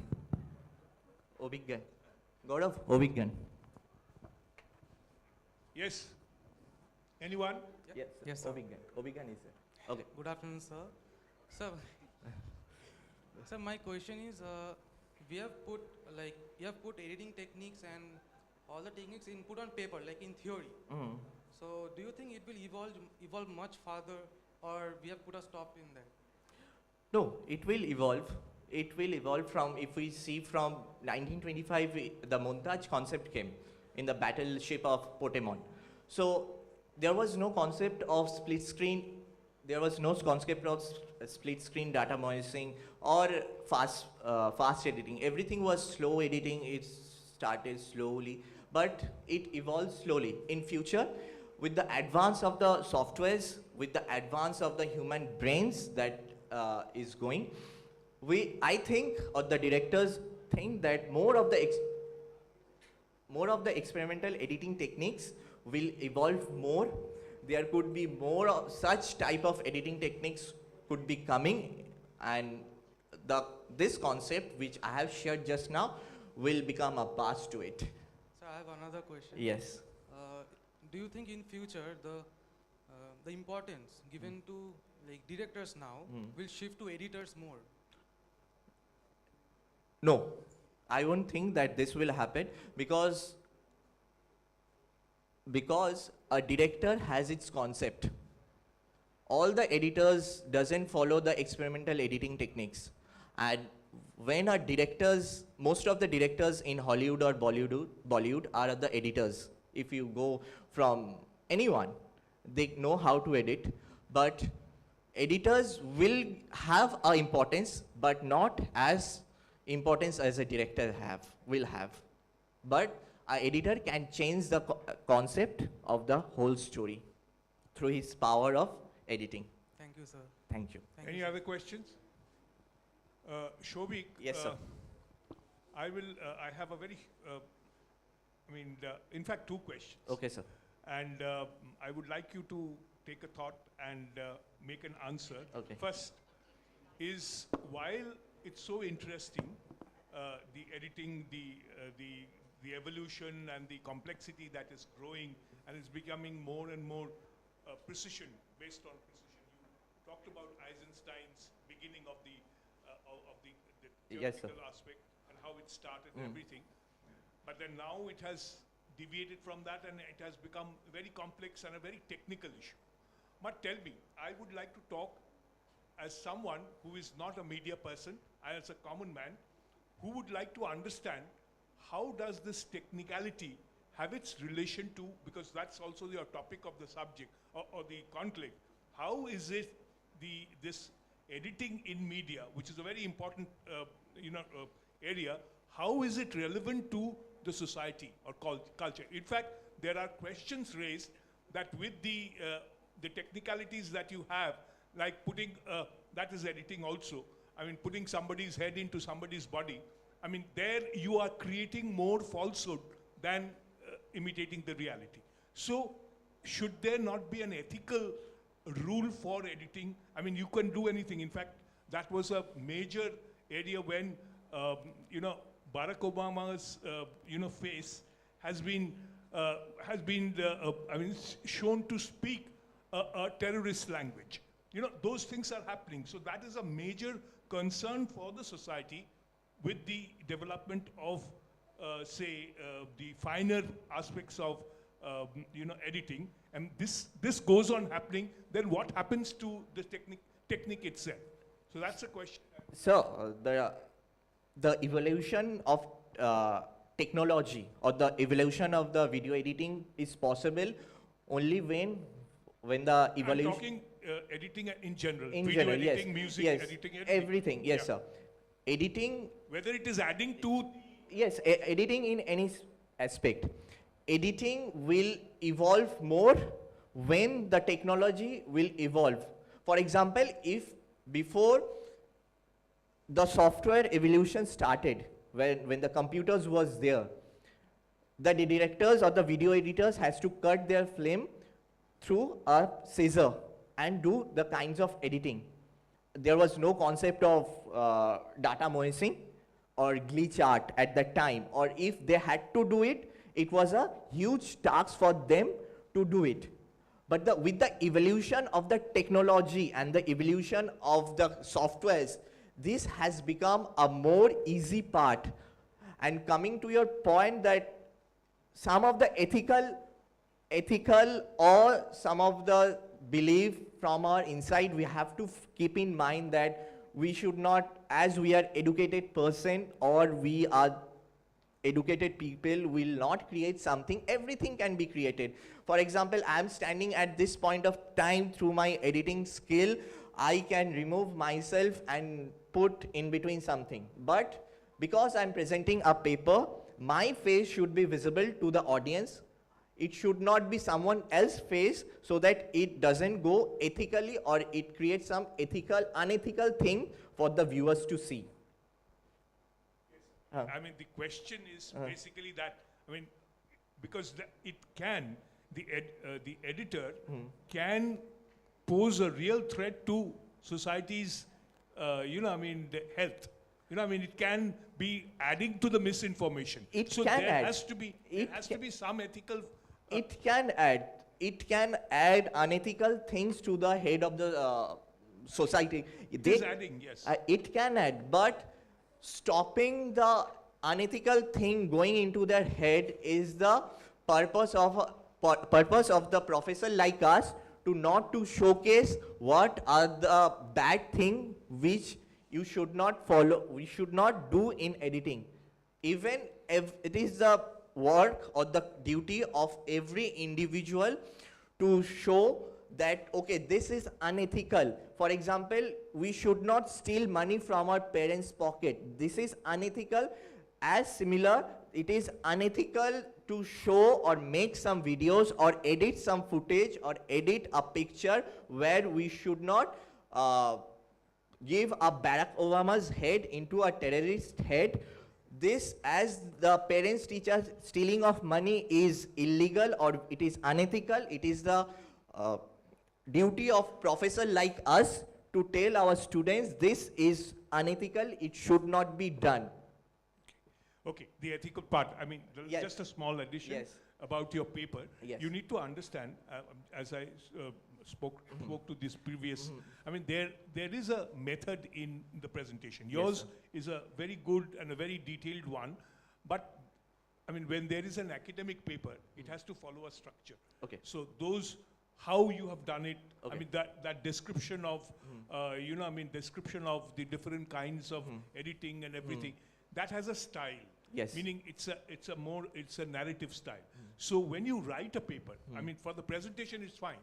When you have to write a paper and it has to be published in any journal, it has to follow a structure. Yes. You will have to mention what methodology you have Yeah, found. definitely. You know, you started with the literature review, those things are okay. And the end, you will also have to write, I mean, what, after the methodology, what your findings are. You know, that's a structure, common structure, academic structure, which the people have to follow. You have Definitely. not followed that. Yeah, okay. So when you have it, want to get it published outside, say, SNU, you know, I mean, book Yes, or sir. anything, you will have to follow a style, you have to adopt. Definitely. But getting the numbers in traditional editing style and advanced or experimental editing style to get the numbers or to question audience purely non-media person to question, it would be a big task because I have Yes, to yes, that's a very difficult task you have done. Yes. The thing is, but when you write, you have to follow a style. Definitely, academic sir. I will style. keep That's this in what mind. I will keep this in mind. Thank you, sir. Hello, sir. Sir, this side. This side, sir. Sorry. I miss you. Sorry, sir, I have two questions. Yeah. One is that, sir, you mentioned that there are some previously acclaimed editing style pattern. For example, non-linear editing, linear editing. But as the days pass, Okay.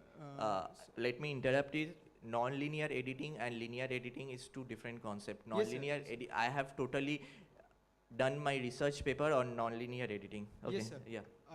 what I meant to say is that as the days pass, we are creating new styles on editing. So do you believe the previous styles will be relevant in future? Yes, definitely. Why not? If you want to make a music video, for example, editing is involved in the music video. And if you want to showcase Robindra Songit or slow Robindra Songit, for example, Amar Raat Pohalo. It is a slow beat music and traditional editing style would not go with the fast editing. If you want to follow fast editing with that music video, it won't go because notation of the music, the rhythm of the music is different. For that, you have to follow a slow-paced editing style, and which is traditional editing. Sir, but in previous time, Robindra Songit was always a slow pattern song. Slow cut, But yes, now definitely. people are remixing it with some They different pattern. they are remixing the audio or they are bringing up with the new style. The Robindra Songit can be done in any means. It does not have any copyright issue. We can make in any form. If you can sing Robindra Songit in slow pace, really slow pace, I can sing it in little fast paced. But you can't go very fast because of the notation, because of if that Rabindranath Tagore has done it. So it will stay in a slow paced traditional form only. Okay, thank you, sir. Thank you. Okay. Yeah. I have a small question regarding what you said in your presentation. Okay. You had talked about the earlier forms of editing, that is traditional forms, like we saw in the films of Hitchcock, like Dial for Murder, or Chaplin's Circus, or Eisenstein's Battleship Potemkin. But in today's world, in the AI generative field, where people can just give a command prompt in the computer, like in Premiere Pro or in Final Cut Pro or any of the editing softwares, and they are getting the video edited by themselves itself according to the Themself command prompt. means, Means according to the command prompt that they are going to insert in the chat box.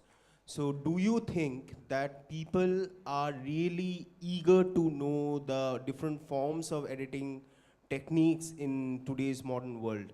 Because these are the traditional forms of editing that we, even when you were a student, even when I was a student, we used to have these special editing classes where films were shown in front of us, where how editing techniques are formed, how cuts are formed, how two cuts are joined. These small techniques where in now in AI generative field, we just give a command prompt and the entire thing is done. What is the message that the youth is having in today's modern world? No, if I can answer on behalf of Shobik, Shotajit, that is an unfair question, because in an academic atmosphere, the thing is, whatever you are doing as a technical person is fine. I mean, whatever you are. But here, the evolution part, the older methods of editing, the older methods of anything has to be shown. This is the right platform where he has been talking about how. I absolutely agree to that, because until unless a person is learning the different forms of editing of Eisenstein, like Battleship Potemkin. But that has to be referred to. I mean, you can't say that since I am doing an editing in the AI my software, basic question is, how is a person relating these older techniques to the new form of editing? My basic question was that. If you can answer. Okay. Have you said about the AI, right? AI? Yes. AI is something where you get the straightforward question. If you ask AI about your opinion, the AI is not able to answer that question. If I ask AI that what could be the opinion of this chapter, what is your opinion of a particular chapter removed from class 10, the AI can't give the answer. Something editing can be possible through AI with a particular command you give in AI, but the concept the AI will give or the editing pattern that will give would not be same or would not be that prominent or engaging to the audience. For example, if I want to, through my editing technique, the AI can give the editing through, for example, if I want to go from A to B, B to C, C to D, the script is written like, the AI can give me from A to B, B to C, C to D. But if I need the concept of giving A to D, D to B, B to D, D to A to C, the AI is not trained enough or not sufficient enough to give me editing techniques like that.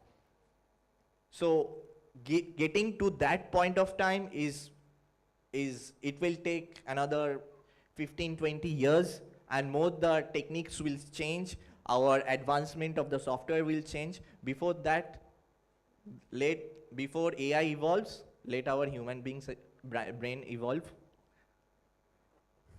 Thank you so much.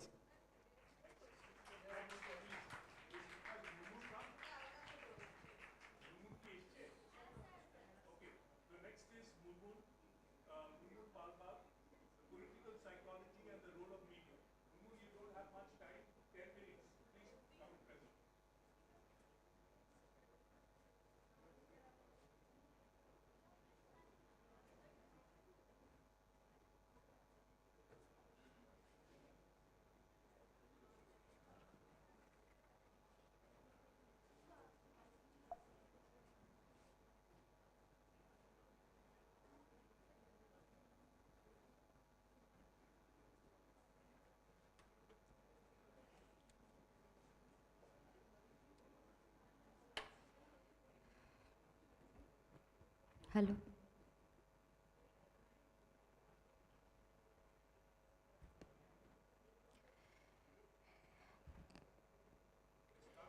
Yeah. Good afternoon, sir. Good afternoon, everyone present here. Presenting a research article on political psychology and the role of media. The objectives of the research paper is how people's thoughts, feelings, and behavior interact with each other, and how that affects how media handle that, and also how social media interact with social media variables in predicting political participation. Here, social psychological variables, I mean prejudice, social influence, attitude, income, sex, aggression, etc. Political psychology. As from the terminology, we can easily say that a person's political thinking, his or her political concept, ideology, belief, etc.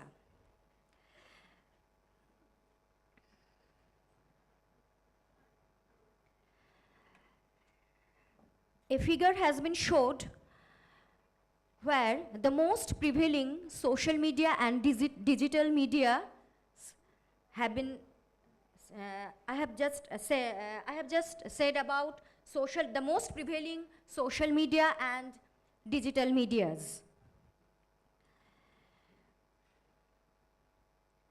The methodology opted for this research paper is I have analyzed a number of texts downloaded from different search engines, namely you can say academia, then ResearchGate, and also Google Scholar.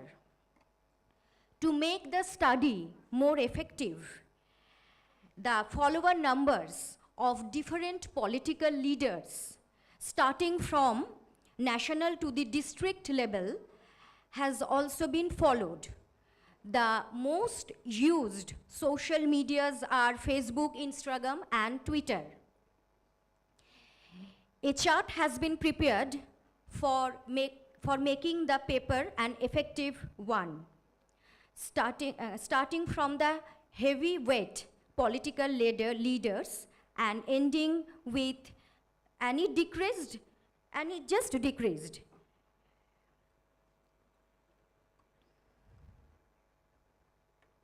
It has been found that there is a positive correlation between the number of the followers and the political weight of the leaders. The tendency decreased from the nation to the district level or increased from the district to Delhi. During the process, the psychology of voters, political leaders plays an important role. And in turn, the political strategists survey and look over them to make their strategy. In fact, Twitter plays an important part. We cannot ignore Facebook, which remains to be a frequently used social media. WhatsApp, a mostly used social media to reach the target audience, mostly used in semi-urban and rural areas. Yes, comes the YouTube videos to engage with political content where they influence their visitors and the ethics of their activities. So let me conclude my paper by saying that by building a digital database promoting online behavior, India can harness the transformative power of the social media to promote democracy, political participation, political awareness, political mobilization, etc. Thank you. Oh, we are really short of time, and I mean, Munmun has helped us. I mean, cutting short his. Before I comment, please, any questions on her topic? Anyone? No one? So that's cutting the time shorter. I mean, Munmun, I just wanted to ask you. I mean, coming to your conclusion, you have come very fast, but then I didn't understand. How did you come to that conclusion? I mean, what are the methods you had adopted to collect Actually, your I have information? opted for literary review and Okay. also for literary review. Okay. Mostly I have gone through few books, Yeah. more than 35 to 40 books, not thoroughly, but the most important things which I needed for my paper. I have gone through that and came to a conclusion to prepare my paper for the coming days. Okay, and then I also have looked for the number of the followers in Twitter, Facebook, and Instagram. Okay, just as the Facebook account, Instagram, and the Twitter account of few of the political leaders, starting from the national level to the district level. In this way, I have concluded the paper. Just actually, I have made a paper on literary review. Okay, the literature review you have Yes. you have read, you have collected those material, but when we are you are studying the psychology of the the people, in the social media. Maybe some of the examples, I hope that's there in your paper. This is just a presentation. Yes, I sir. hope that's there in the paper. I mean, giving some examples. You have made a list, for example, Narendra Modi, for example, Mamata Yes. Banerjee, and how there has been mentions or how many people have liked their, Twitter page. Yes, and yes. That's That fine. will be shown in my paper. But there has to be some examples. I mean, there has been all kind of praises for the Prime Minister, but there are some criticisms as well. For Mamata Banerjee also, there are a lot of praises, but also criticism as well. Yes. There has to be some examples. At least those examples will show the psychological, the voters or the common people's reaction to the political person.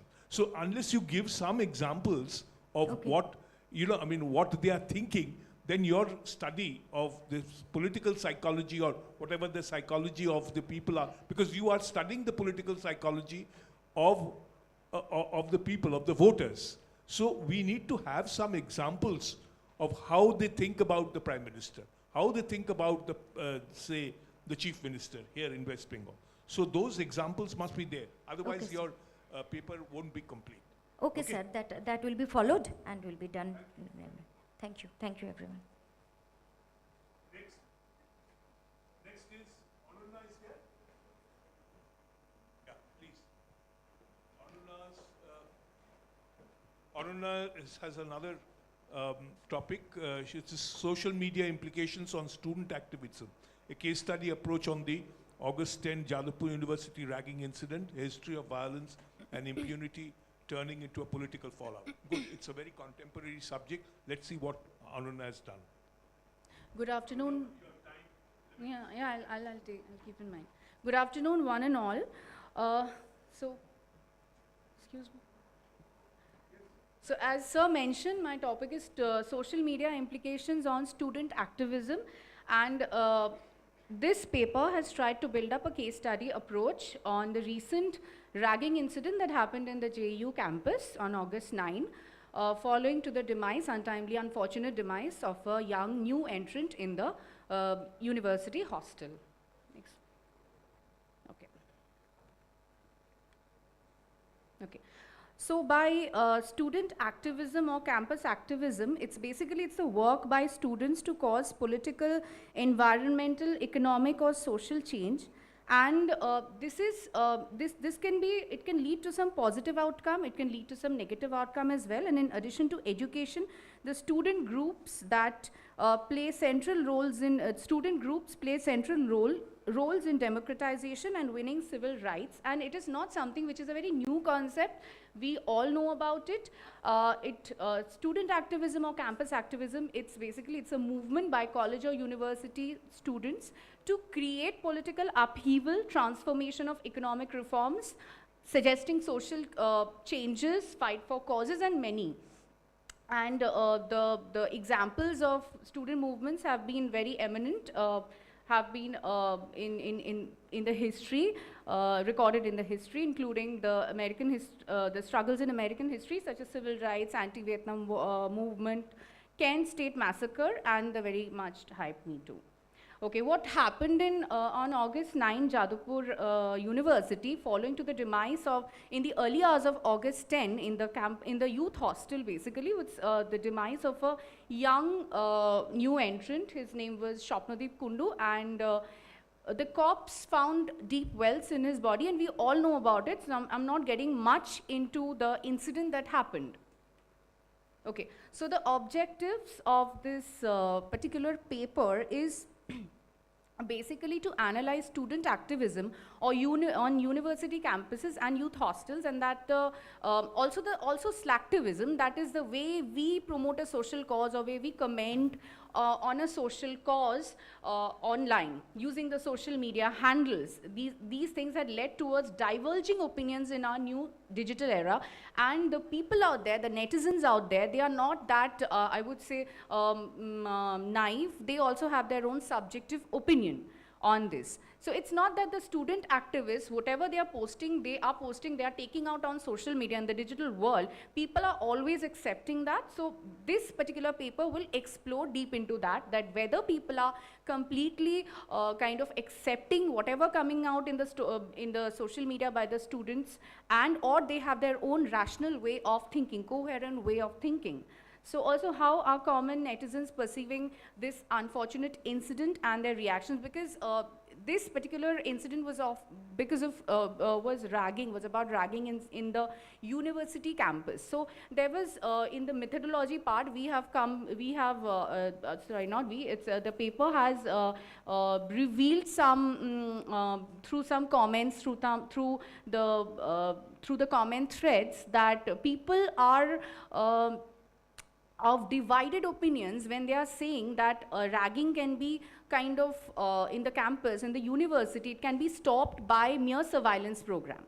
Some are saying that it cannot be just mere stopped by surveillance activities inside the campus and hostels, because it's a very deep-rooted crime and it's a very deep-rooted mindset that has to be eradicated completely. And others are saying that no, there has to be discipline instilled in the campus, and because of the past records of this particular institution, which is known for its unmatched indiscipline.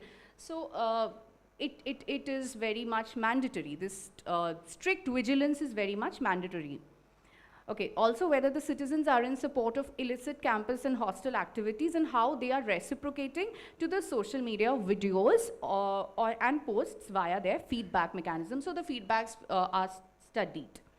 Okay, coming to the methodology part, this particular paper has tried to build up a case study based on this incident and the activity of students, the student activism, the slacktivism on the social media, and how audiences reacted to it. To back up, the paper has collected information via survey form distributed among 101 respondents and a personal interview of a working journalist. So this comprised the methodology part.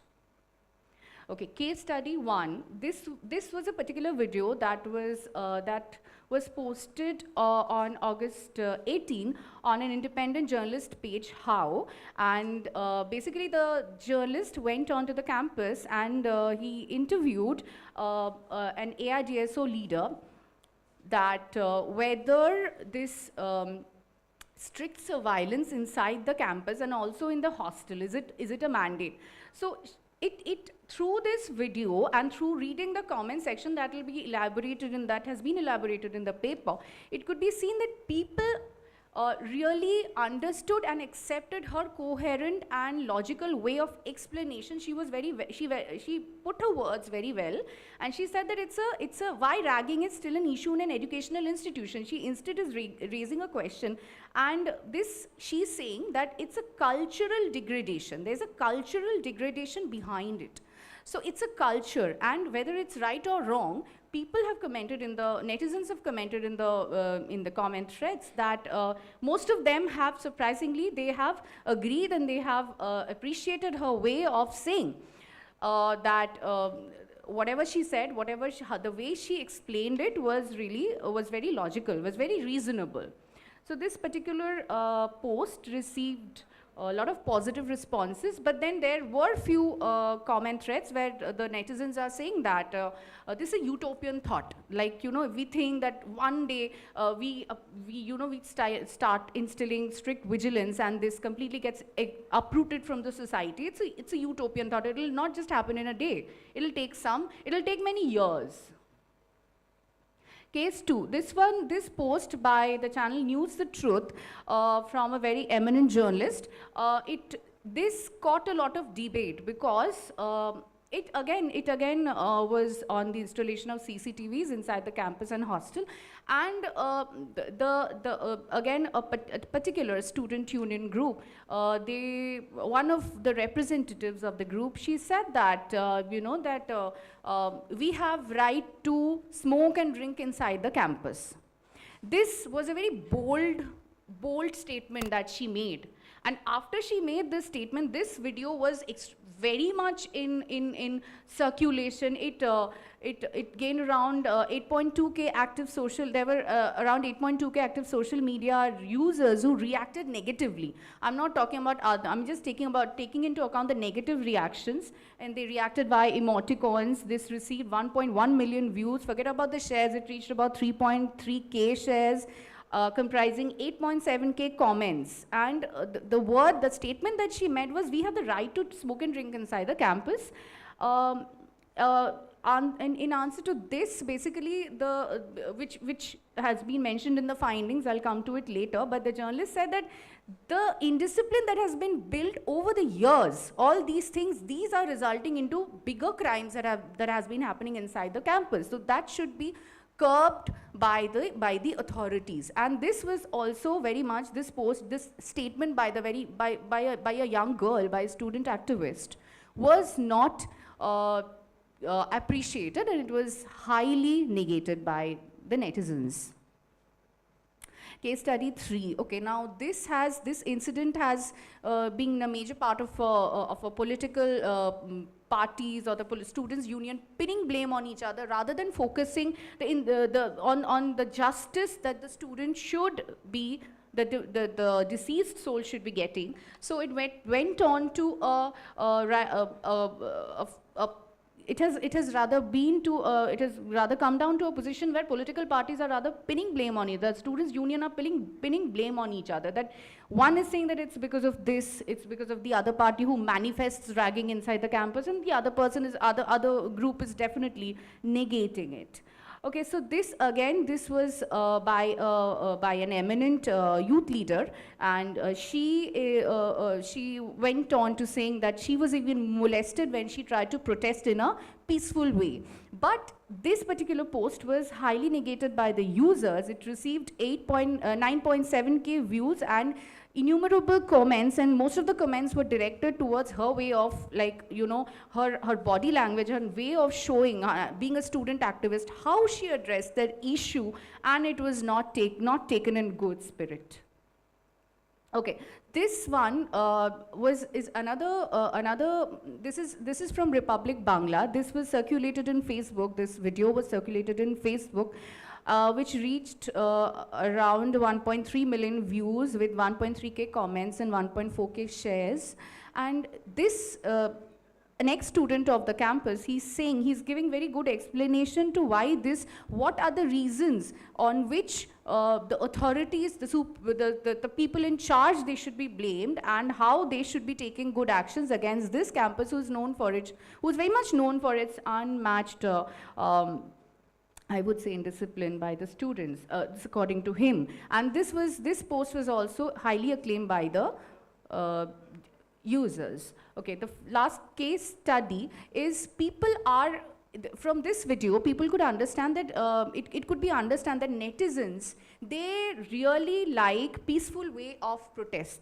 Like this is again by a student activist and by the Student Federation of India, and she is protesting in a very peaceful way, and she is singing a song of protest where the comments were all positive, and the feedback was very much appreciated. The feedbacks were appreciable, and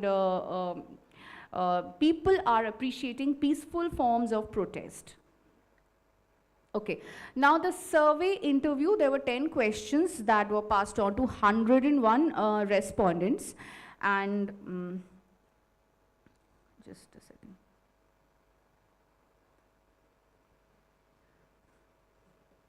These questions were primarily, I'll just take into account few important ones that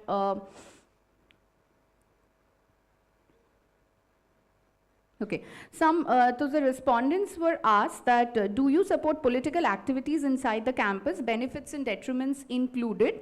So to this, 84.2% said that they do not support. Okay. Then another question is that, do you agree that CCTV camera installation can prevent illicit occurrences like ragging in future inside the campus and hostel? 54.5% of the respondents strongly agreed to this, followed by 35.6% said that they agree, and 9.9% remain neutral. Other pertinent questions that I felt could be used included, like, do you support smoking and drinking inside an educational premise, and how students activists are also taking it to social media? Do you support it? How, as netizens, how you take it? So this too was not supported by the netizens, and they gave negative feedback. Do you think that the entire issue is getting sidetracked and the various political parties are digging out their own agenda out of this unfortunate incident? 89.1% of the respondents said yes. Do you think that active social media users can form their own subjective opinions instead of getting influenced by agendas of the various political student organizations who are posting their views on their respective social media handles? To this, 88.1% of the respondents said yes, that people have their subjective opinion. It's not that anything or everything is coming in the social media and people are accepting it. We have our own way of thinking, we have our own rational way of thinking, and we can make our own judgments. Do you think that ragging is a form of cultural degradation and must be uprooted from its core instead of unnecessary surveillance? Again, 88.1% of the respondents said yes, and followed by 11.9% said maybe. It depends. It's a very utopian concept and it takes time, but it needs to be uprooted completely. I mean, if there is strict surveillance, and if students are not doing it inside the campus, they can go out and do it anyway. So the mentality has to be changed. This methodology portion comes to a conclusion with a personal interview of a working journalist. She's working as a copywriter and desk coordinator at Calcutta News, and she mainly covers political and sports beat. So the questions that were asked to her and answers also have been mentioned in the paper, and it can be seen, though it is not visible in the slide, but then she mentioned that again, she mentioned again about the cultural degradation part, that it's a mentality that has to be uprooted from the very core, and student activists, instead of like voicing dissent or pinning blame on each other, it is something that people has to work in unison if they have to really uproot the entire, the concept of it. Yeah, Anunda. Conclusion, sir. Okay, so these are the following conclusions that could be that are arrived at through the survey. That is, it's a deep-rooted crime and it has to be taken out of the society, repeated again and again. CCTV installation is a matter of cure, but the party students uphold that prevention is mandatory here. So prevention is better than cure. Here, prevention is more important, and so that sad culture perishes in the long run. Okay.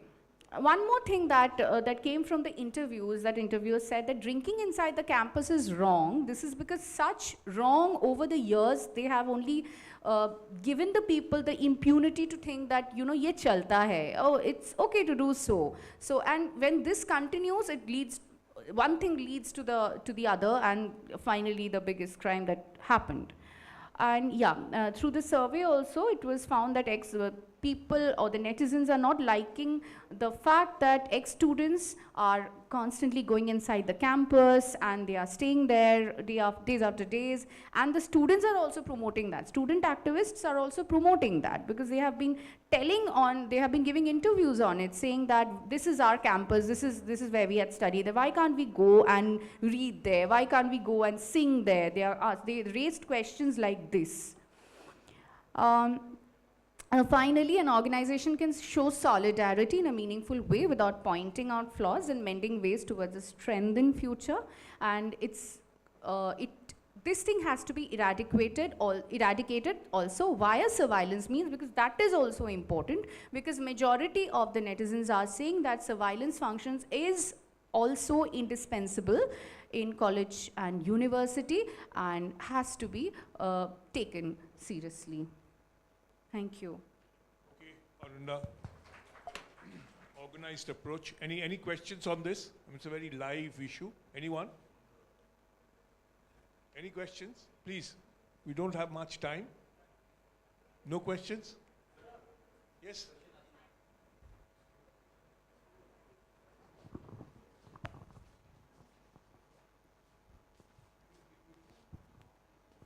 Yeah, hello. Myself, Devjyoti.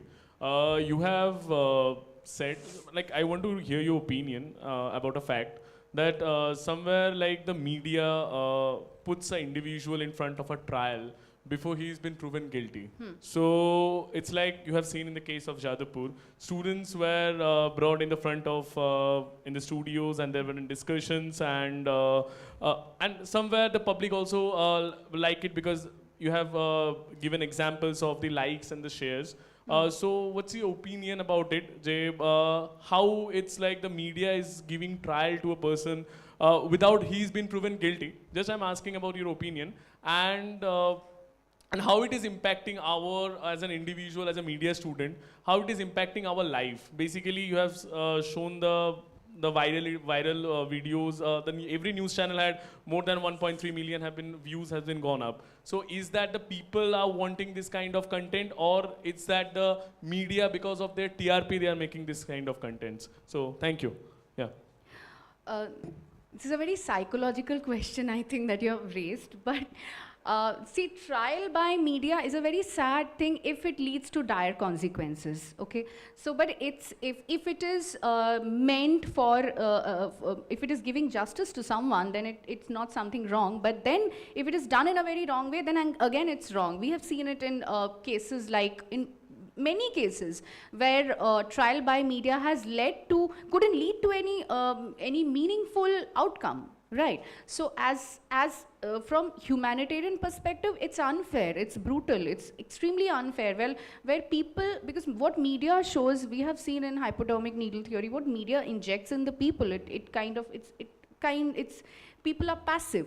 But now with the influx of digital media, with social media and all, and it's a participatory area, and people can have their own rational way of thinking. So, but even though they have, if a media is constantly showing the same thing, that suppose a person is convicted of murder and again you're pinning blame on a particular student, if the student is not proven guilty, then that is definitely trial by media, and that can lead to dire consequences, that can definitely not be in, that can definitely harm the image reputation of a person. So in this regard, it's extremely pertinent, it's extremely important to research well about a particular incident, to probe deep within. Herein where the administrative force, they have a very specific duty to perform.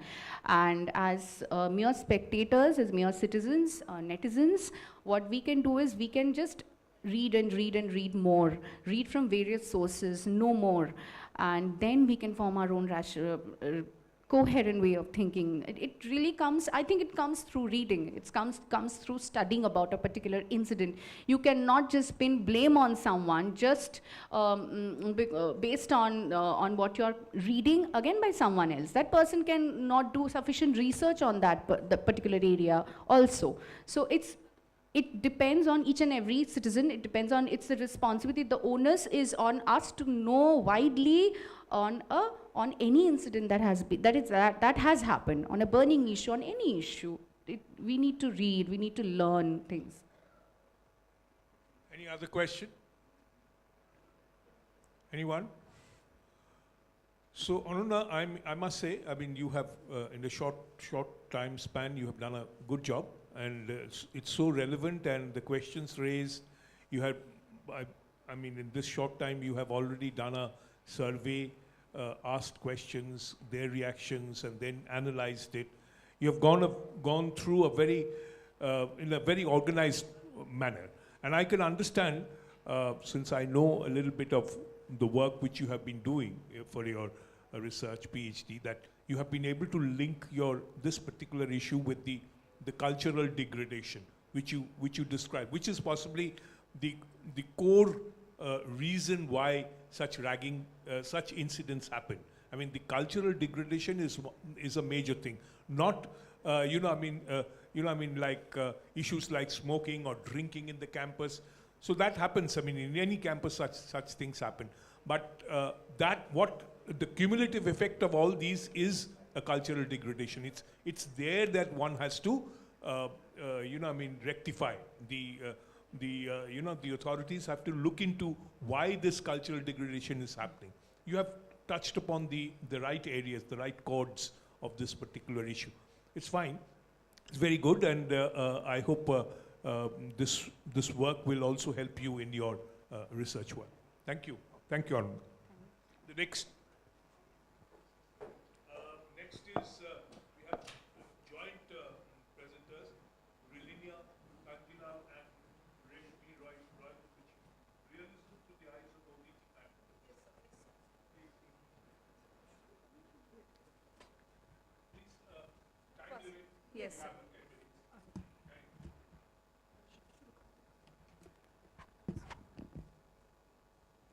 Hello. Good afternoon, sir, and to everyone present here. I'll directly go to my topic, realism through the eyes of OTT platforms. Now, to begin with, OTT, the new video streaming service in India, has rapidly evolved in the last few years. The post-COVID era has forced people to follow a new and different pattern of video consumption, which accelerated the growth of the OTT platforms. Changing demographics, growing internet penetration, data consumption, and affordable smartphones have elevated the trend. Also, OTT platforms have revolutionized the way we consume content, spurred new talent, and showcased regional content at a global scale. This paper will focus on the realism portrayed by some of the web series and their effects on the society. Now, India has been through countless events with time. While some incidents have left the nation rattled, others have altered the history of the nation as a whole. In present, we as an audience are fortunate enough to get to witness the gravity of such past events through documents and retellings with a subtle blend of fiction. These inspired web series give us an insight or account into what happened in the past and how it happened. The objective of this paper is to descriptively analyze a few events of the last few years in order to understand how it has been represented and adapted into the OTT platforms accordingly. To understand the situation, we have done a literature review, and we have reviewed the paper on diversity of Indian regional content on OTT platforms, a critical review. Sure, please, I mean, since we are short of time, could you just, I mean, we know, we have known your objective, what literature review you have done. You can just come to the, Yes, your findings, whatever Yes, you sir. have. Yeah. Yes, sir. I'll quickly move on to the research methodology. My research methodology was, we've investigated the factors that have led to the adoption of these real-life accounts by web series, and to analyze in detail, we have done a few case studies. Okay. Our first case is the Nirbhaya case, which happened on a cold December night on a girl named Jyoti Singh, who was a physiotherapy intern. She was beaten and brutally gang raped in a bus in Munirka. She had boarded the bus and her ordeal had soon started. After the attack, both of them were just thrown out of the bus. This was the case. The web series adaptation on the case was brilliantly covered by Netflix. The series was Delhi Crime, and it had done an excellent job of building tension while perfectly capturing the mood and feel of the country on the brink of the chaos. Richi Mehta, creator and writer of the Delhi Crime, had tapped into the complex situation that Delhi had become a dystopia in December. But it is told from an unlikely perspective of the police. We usually see the web series, we usually see the events that have happened, but we do not get perspectives from every angle. Delhi Crime particularly spoke about the angle of the police. To move on with the second case, we We took the case of Jigna Vora, who was a journalist who worked as a crime reporter with the Asian Age newspaper in Mumbai. Vora had extensively written about her ordeal and what she went through in her book named Behind the Bars in Baikula, My Days in Prison. She was a famous crime journalist, but because of her growing popularity as a journalist, she was stabbed. Vora wrote extensively about the Mumbai underworld, including gangsters like Dawood Ibrahim, Chota Rajan, Chota Shakil, to name a very few. Her life came to a sudden standstill when she was arrested for being one of the two suspects in the murder of a crime journalist. How she defended herself was what was to be known about. The web series on the same is Scoop, which was based on the real life incident, and it was covered by Netflix. Played as Jagriti Pathak by Karishma Tanna, who played the role of a senior crime journalist. She brilliantly portrayed the ordeal that the journalist went through. Every journalist has seen the ups, but very few have seen the downs like this woman has gone through. Netflix proved once again that this was not only just a binge-worthy series, but also something that the audience should have known way back. My third case spoke about Harshad Mehta, who was a stockbroker of Mumbai, and who took advantage of the Indian banking system and the stock marketing systems, and he manipulated the stock prices and profits massively. Mehta's manipulation of the Indian stock market was in the 1990s, but he soon came under scrutiny, and in April 1992, State Bank had discovered the flaws in the situation. The web series adapted on the same was Scam 1992. This was also a brilliant web series, but this was covered from the perspective of Debashish Basu and Sucheta Dalal's book, The Scam. They wrote about the incident in detail because they had followed what had gone through. The entire nation saw Harshad Mehta just as a fraudulent person, but if we go through the web series, we could clearly see that there were a lot of other angles which Sucheta Dalal's book had revealed to us. By the end of the series, one could not help but sympathize Harshad Mehta to a certain extent. Moving on to the fourth case. The fourth case was on the Mumbai attack, which happened in 2008. It was an attack on the Jewish center, luxury hotels, hospitals, railway stations, all at once. The assault, popularly known as the 26/11, scarred the nation's psyche and exposed the vulnerability of terrorism that India is no longer stranger to it. The adaptation on the web series on case 4 was Mumbai Diaries 26/11, which recreated most of the diabolical terror attack, but it covered from the point of view of the hospitals and the doctors who played an important role. The series is set over a few hours overnight with the city under siege and massacred patients getting wheeled in and deaths hovering over. Konkona Sen Sharma and Mohit Raina have played a brilliant role here, and they have led their parts in making not only people angry, but have also shown the director's thought that how the nation came to a standstill then. The last case is on Shehnaz, who was a Pakistani woman from the Pakistan-occupied Kashmir, who had attempted suicide after a dispute with the family. Shehnaz was found by the Indian Army, and she was sentenced to a year's jail because she had no documents. Unable to provide these documents, she contested her case, but she had also failed then. It was only for her lawyer that she could return to her nation after 7 to 8 years. The brilliant adaptation on this case was on Z5's web series Kafir, which was fronted by Dia Mirza and Mohit Raina. It is based on a true web series, and Kafir is a journey of an innocent Pakistani girl who faces an unlawful term of 7 years for border security forces who had mistakenly considered her to be a militant. Thus, the series underlines how interstate rivalries have hurt the lives of both the sides of the divide and challenges that anti-Pakistani sentiments thus dominate the dinner table conversations of the television in the recent years. I'll ask Roshmi Rai Mukherjee to continue with the paper. So we can reach the discussion portion.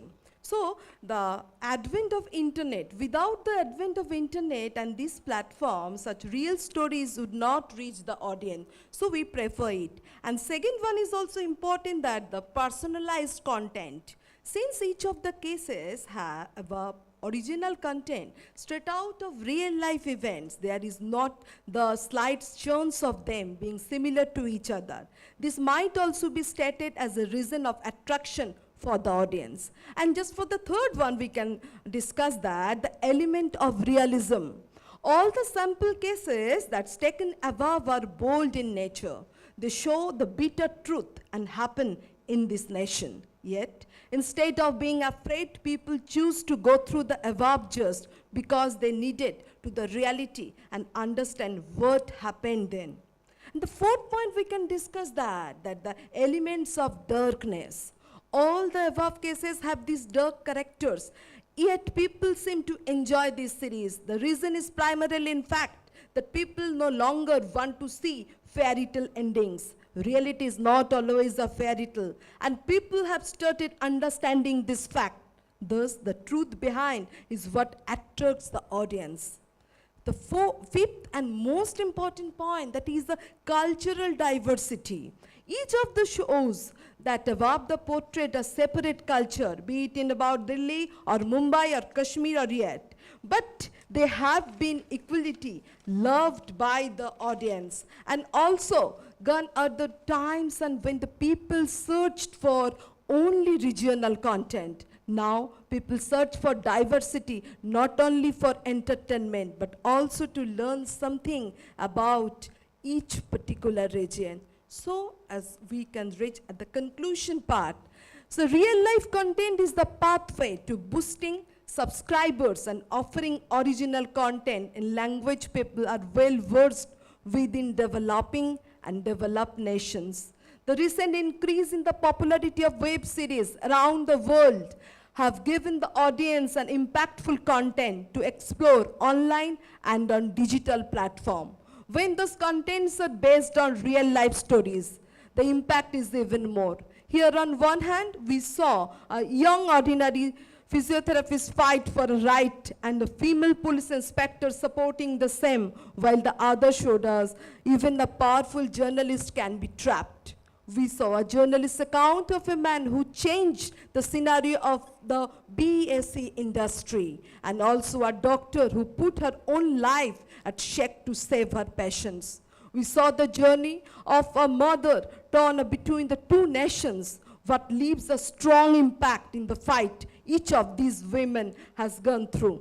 And when we know that it is not just a screen portrayal, but a real life account, the respect of these shows are bound to increase.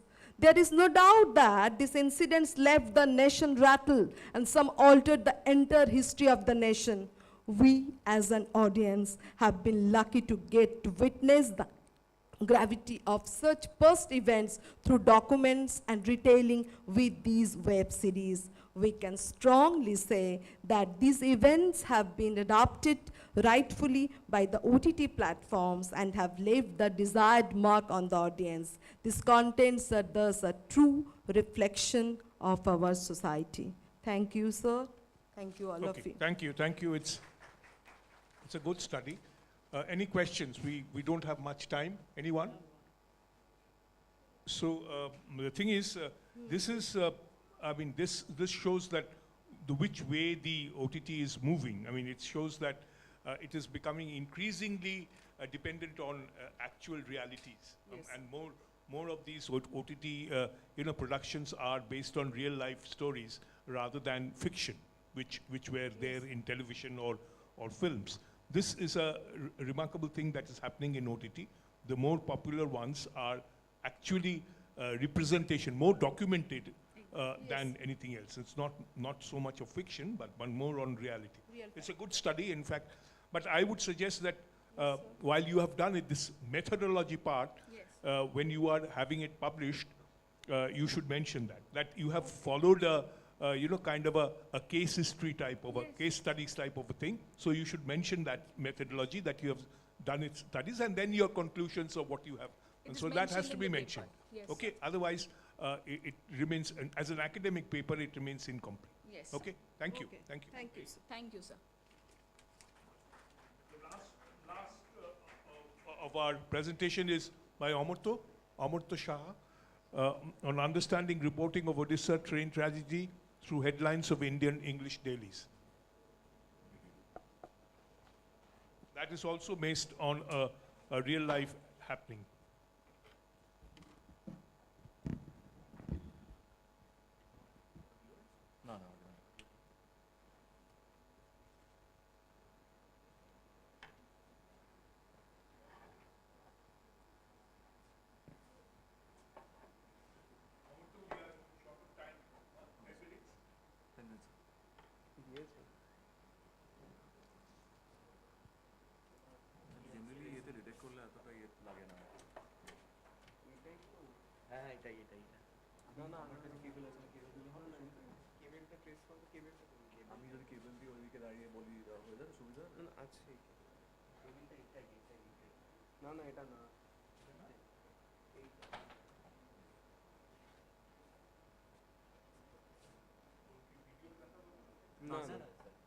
Presentation is here.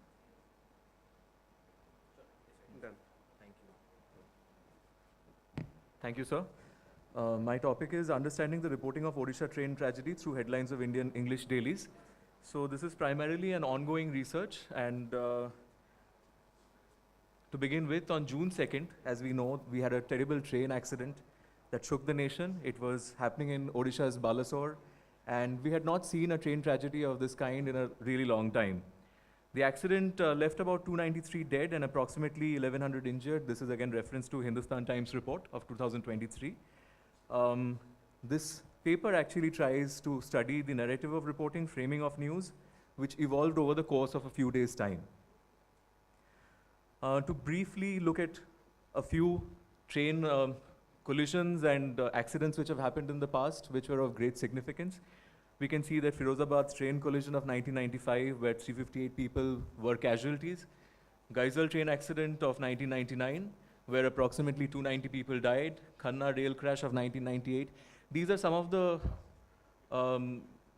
incidents of train tragedy that have happened in India before this Balasore incident, where significant number of casualties have been seen. Again, another noteworthy, this is from one of the newspapers. This is from the New Indian Express that was published from Bhubaneswar. To quickly take you through why I thought of doing this personal research, it started at a very personal level because I felt that the CRS report would come out, and the CRS report, although it has not been officially published in the public domain, because as we know that there is a thought process that the CBI probe might be affected if the CRS report is published.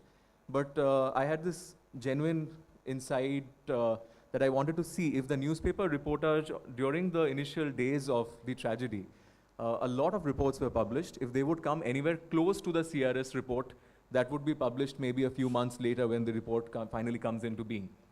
So as we saw in the CRS report from reports in other media houses and newspapers, that human error led to the Balasore train tragedy. Again, this report is not in public domain, but this is what all the CRS reports and the reportage on this points to.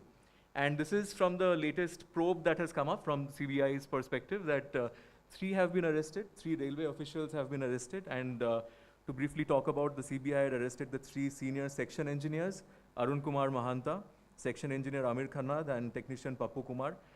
Now, according to the CBI probe, what has been published in PTI, Mahanta was responsible for ensuring the testing and overhauling and carrying out alterations to the existing signal.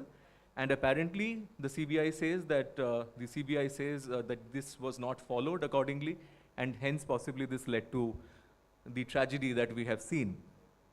Now, these are the papers that I have tried to refer to.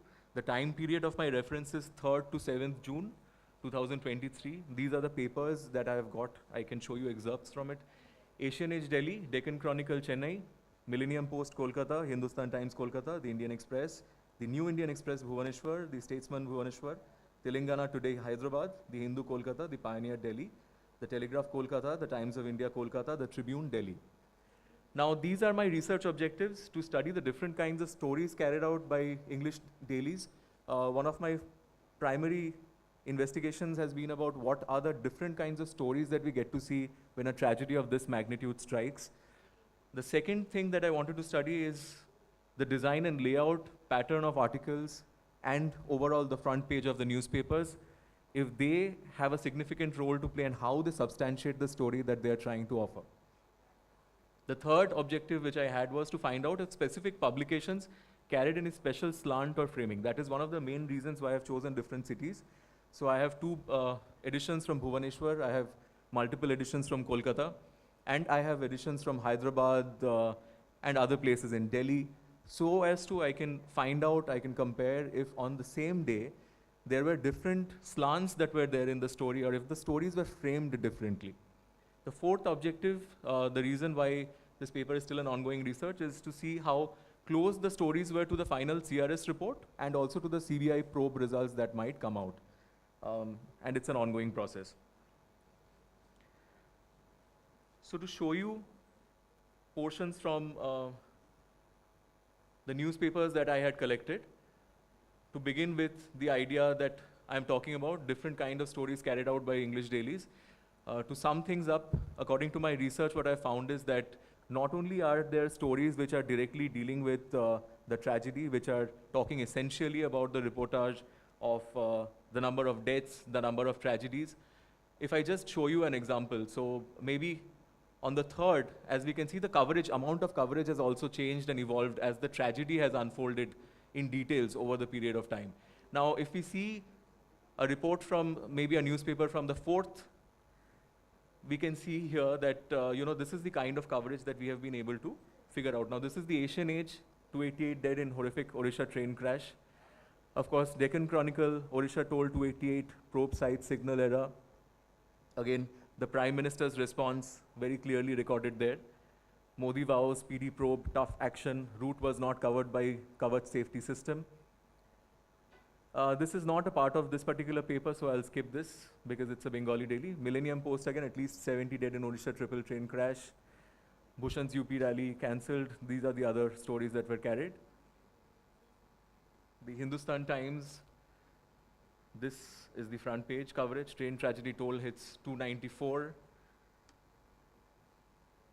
Sparks were flying around, no memory of how I exited coach, wrong signal. So these are the kind of stories that we get to see. Personal tragedy became one of the focal areas of discussion, and personal stories found a lot of prominence. Along with, later on, if we see on a different date, we will be able to figure out that while personal stories were very much there in perspective, if we look at later dates, and if we look at specific cities like Bhubaneswar, we will see that the story slightly differs in how the approach to the framing of the stories are, and how or what kind of agenda we can get to see in the stories. The political agenda cannot be overlooked, or the political slants to the stories also differ.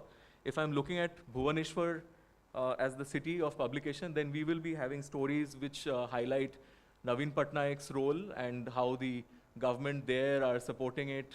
Say, one of these stories was definitely again, a human interest story, a school where the dead found a resting point. This has been one of the biggest discussion points also in digital media stories as well.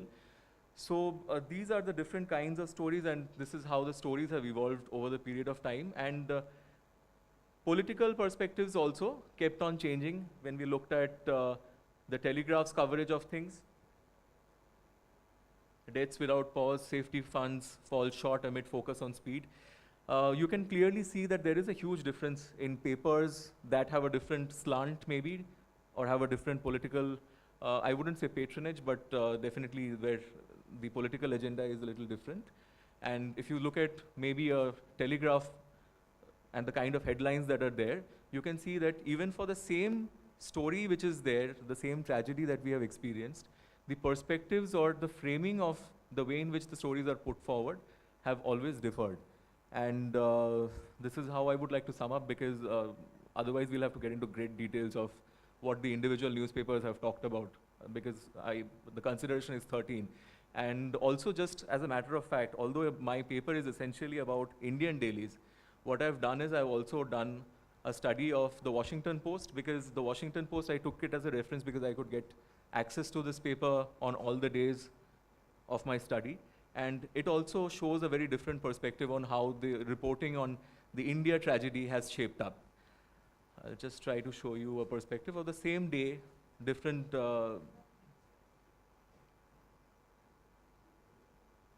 rescue operation ends in India, train crash as the death toll passes 280.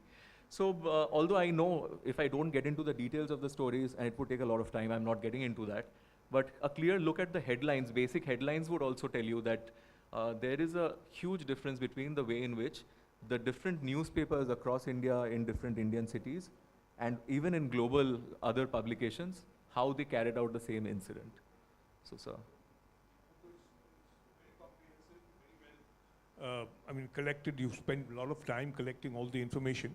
But one point which I would like to add is, when you are analyzing the whole thing, I mean, putting into you had your objectives very clearly laid out, but you will have to mention what kind of an analysis you have done. It's a qualitative analysis. Yeah, even the qualitative part has to be qualified, whether it is a discourse analysis, or it is a narrative analysis, or what kind of analysis you have done. You need to find out and mention that in your paper. Otherwise, what happens is all the details are there, but the focus of which way you have analyzed the whole detail, that has to be mentioned. You can say that, especially I would suggest that you look up the discourse analysis part, where it explains the different, for example, the political method of, that's a political discourse analysis. You have mentioned about the news, absolutely report, factual, that is also part of discourse. So there can be several issues in the qualitative analysis part, which at the moment is the most common one, is to take up mention it as discourse analysis. It's a discourse study only, because the context here is very important. Yeah. So if you have to mention the context and all the methods in which you have analyzed the details, the facts that it has been very comprehensive. We have covered and collected the information in so many ways. Now you will have to mention focus on this. The focus that this is the analytic method that I have. Even when just saying qualitative analysis is not enough, you will have to mention that what kind of qualitative analysis you have done. So just wanting your suggestion on this, because I was also contemplating on the same. In discourse study, what I'm doing is I'm primarily approaching it in two ways. One is I'm doing a multimodal study, where I'm showcasing since I'm talking about photographs and graphics, I'm taking a multimodal approach. And along with that, so what I'm doing is I'm focusing on the context and the power position. And since we are taking different city editions in perspective, so the multimodal discourse analysis is the approach that I'm taking. You will have to mention that. I'll mention it, sir. And explain how you have done that. Okay, sir. That makes the research complete. Thank you so much. Thank you, sir. Thank you. So I think we end here today. It has been a wonderful session in the sense that you had so much of variety. You had political, discourse. You had political papers on politics. You had papers on actual editing. You had papers on the OTT. The variety is unbelievable. And though we had a very long session, I must say I have enjoyed it thoroughly. Thank you so much for all the people who have made their presentation here today. And these 3 days have been very enriching. I'm sure the book that is supposed to be published with collecting all the papers that have been presented in these last three days will make a very voluminous thing. And our, coordinators, especially, who is doing it? I mean, the coordinators will have a real tough time, putting them all together. And it won't be enough to have it, put it into the 2 covers. It may be a volume 1, volume 2. I wouldn't be surprised if it becomes a volume 3 kind of a publication. Thank you, everyone. Thank you to all the paper presenters for being with us, for presenting such a unique and also very interesting papers. I will also like to thank our very own BDG sir for being such a wonderful moderator, enriching us with the knowledge you shared with us today, sir. I would like to call Soikat sir.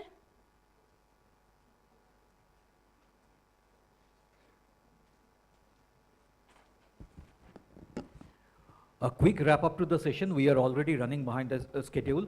So once again, I thank BTG sir for his insightful moderation, and thanks to the paper presenters. We had some fantastic papers. In fact, for the last 3 days, we have getting fantastic views and fantastic research papers. So quickly wrapping up the session, and because we will break for lunch, and then we have to come back for the valedictory session. So I request all the paper presenters to go to room number 503 at 5th floor for the lunch session. We will have to shorten the lunch hour, and then we'll come back to this seminar hall once again for the valedictory session. Thank you so much.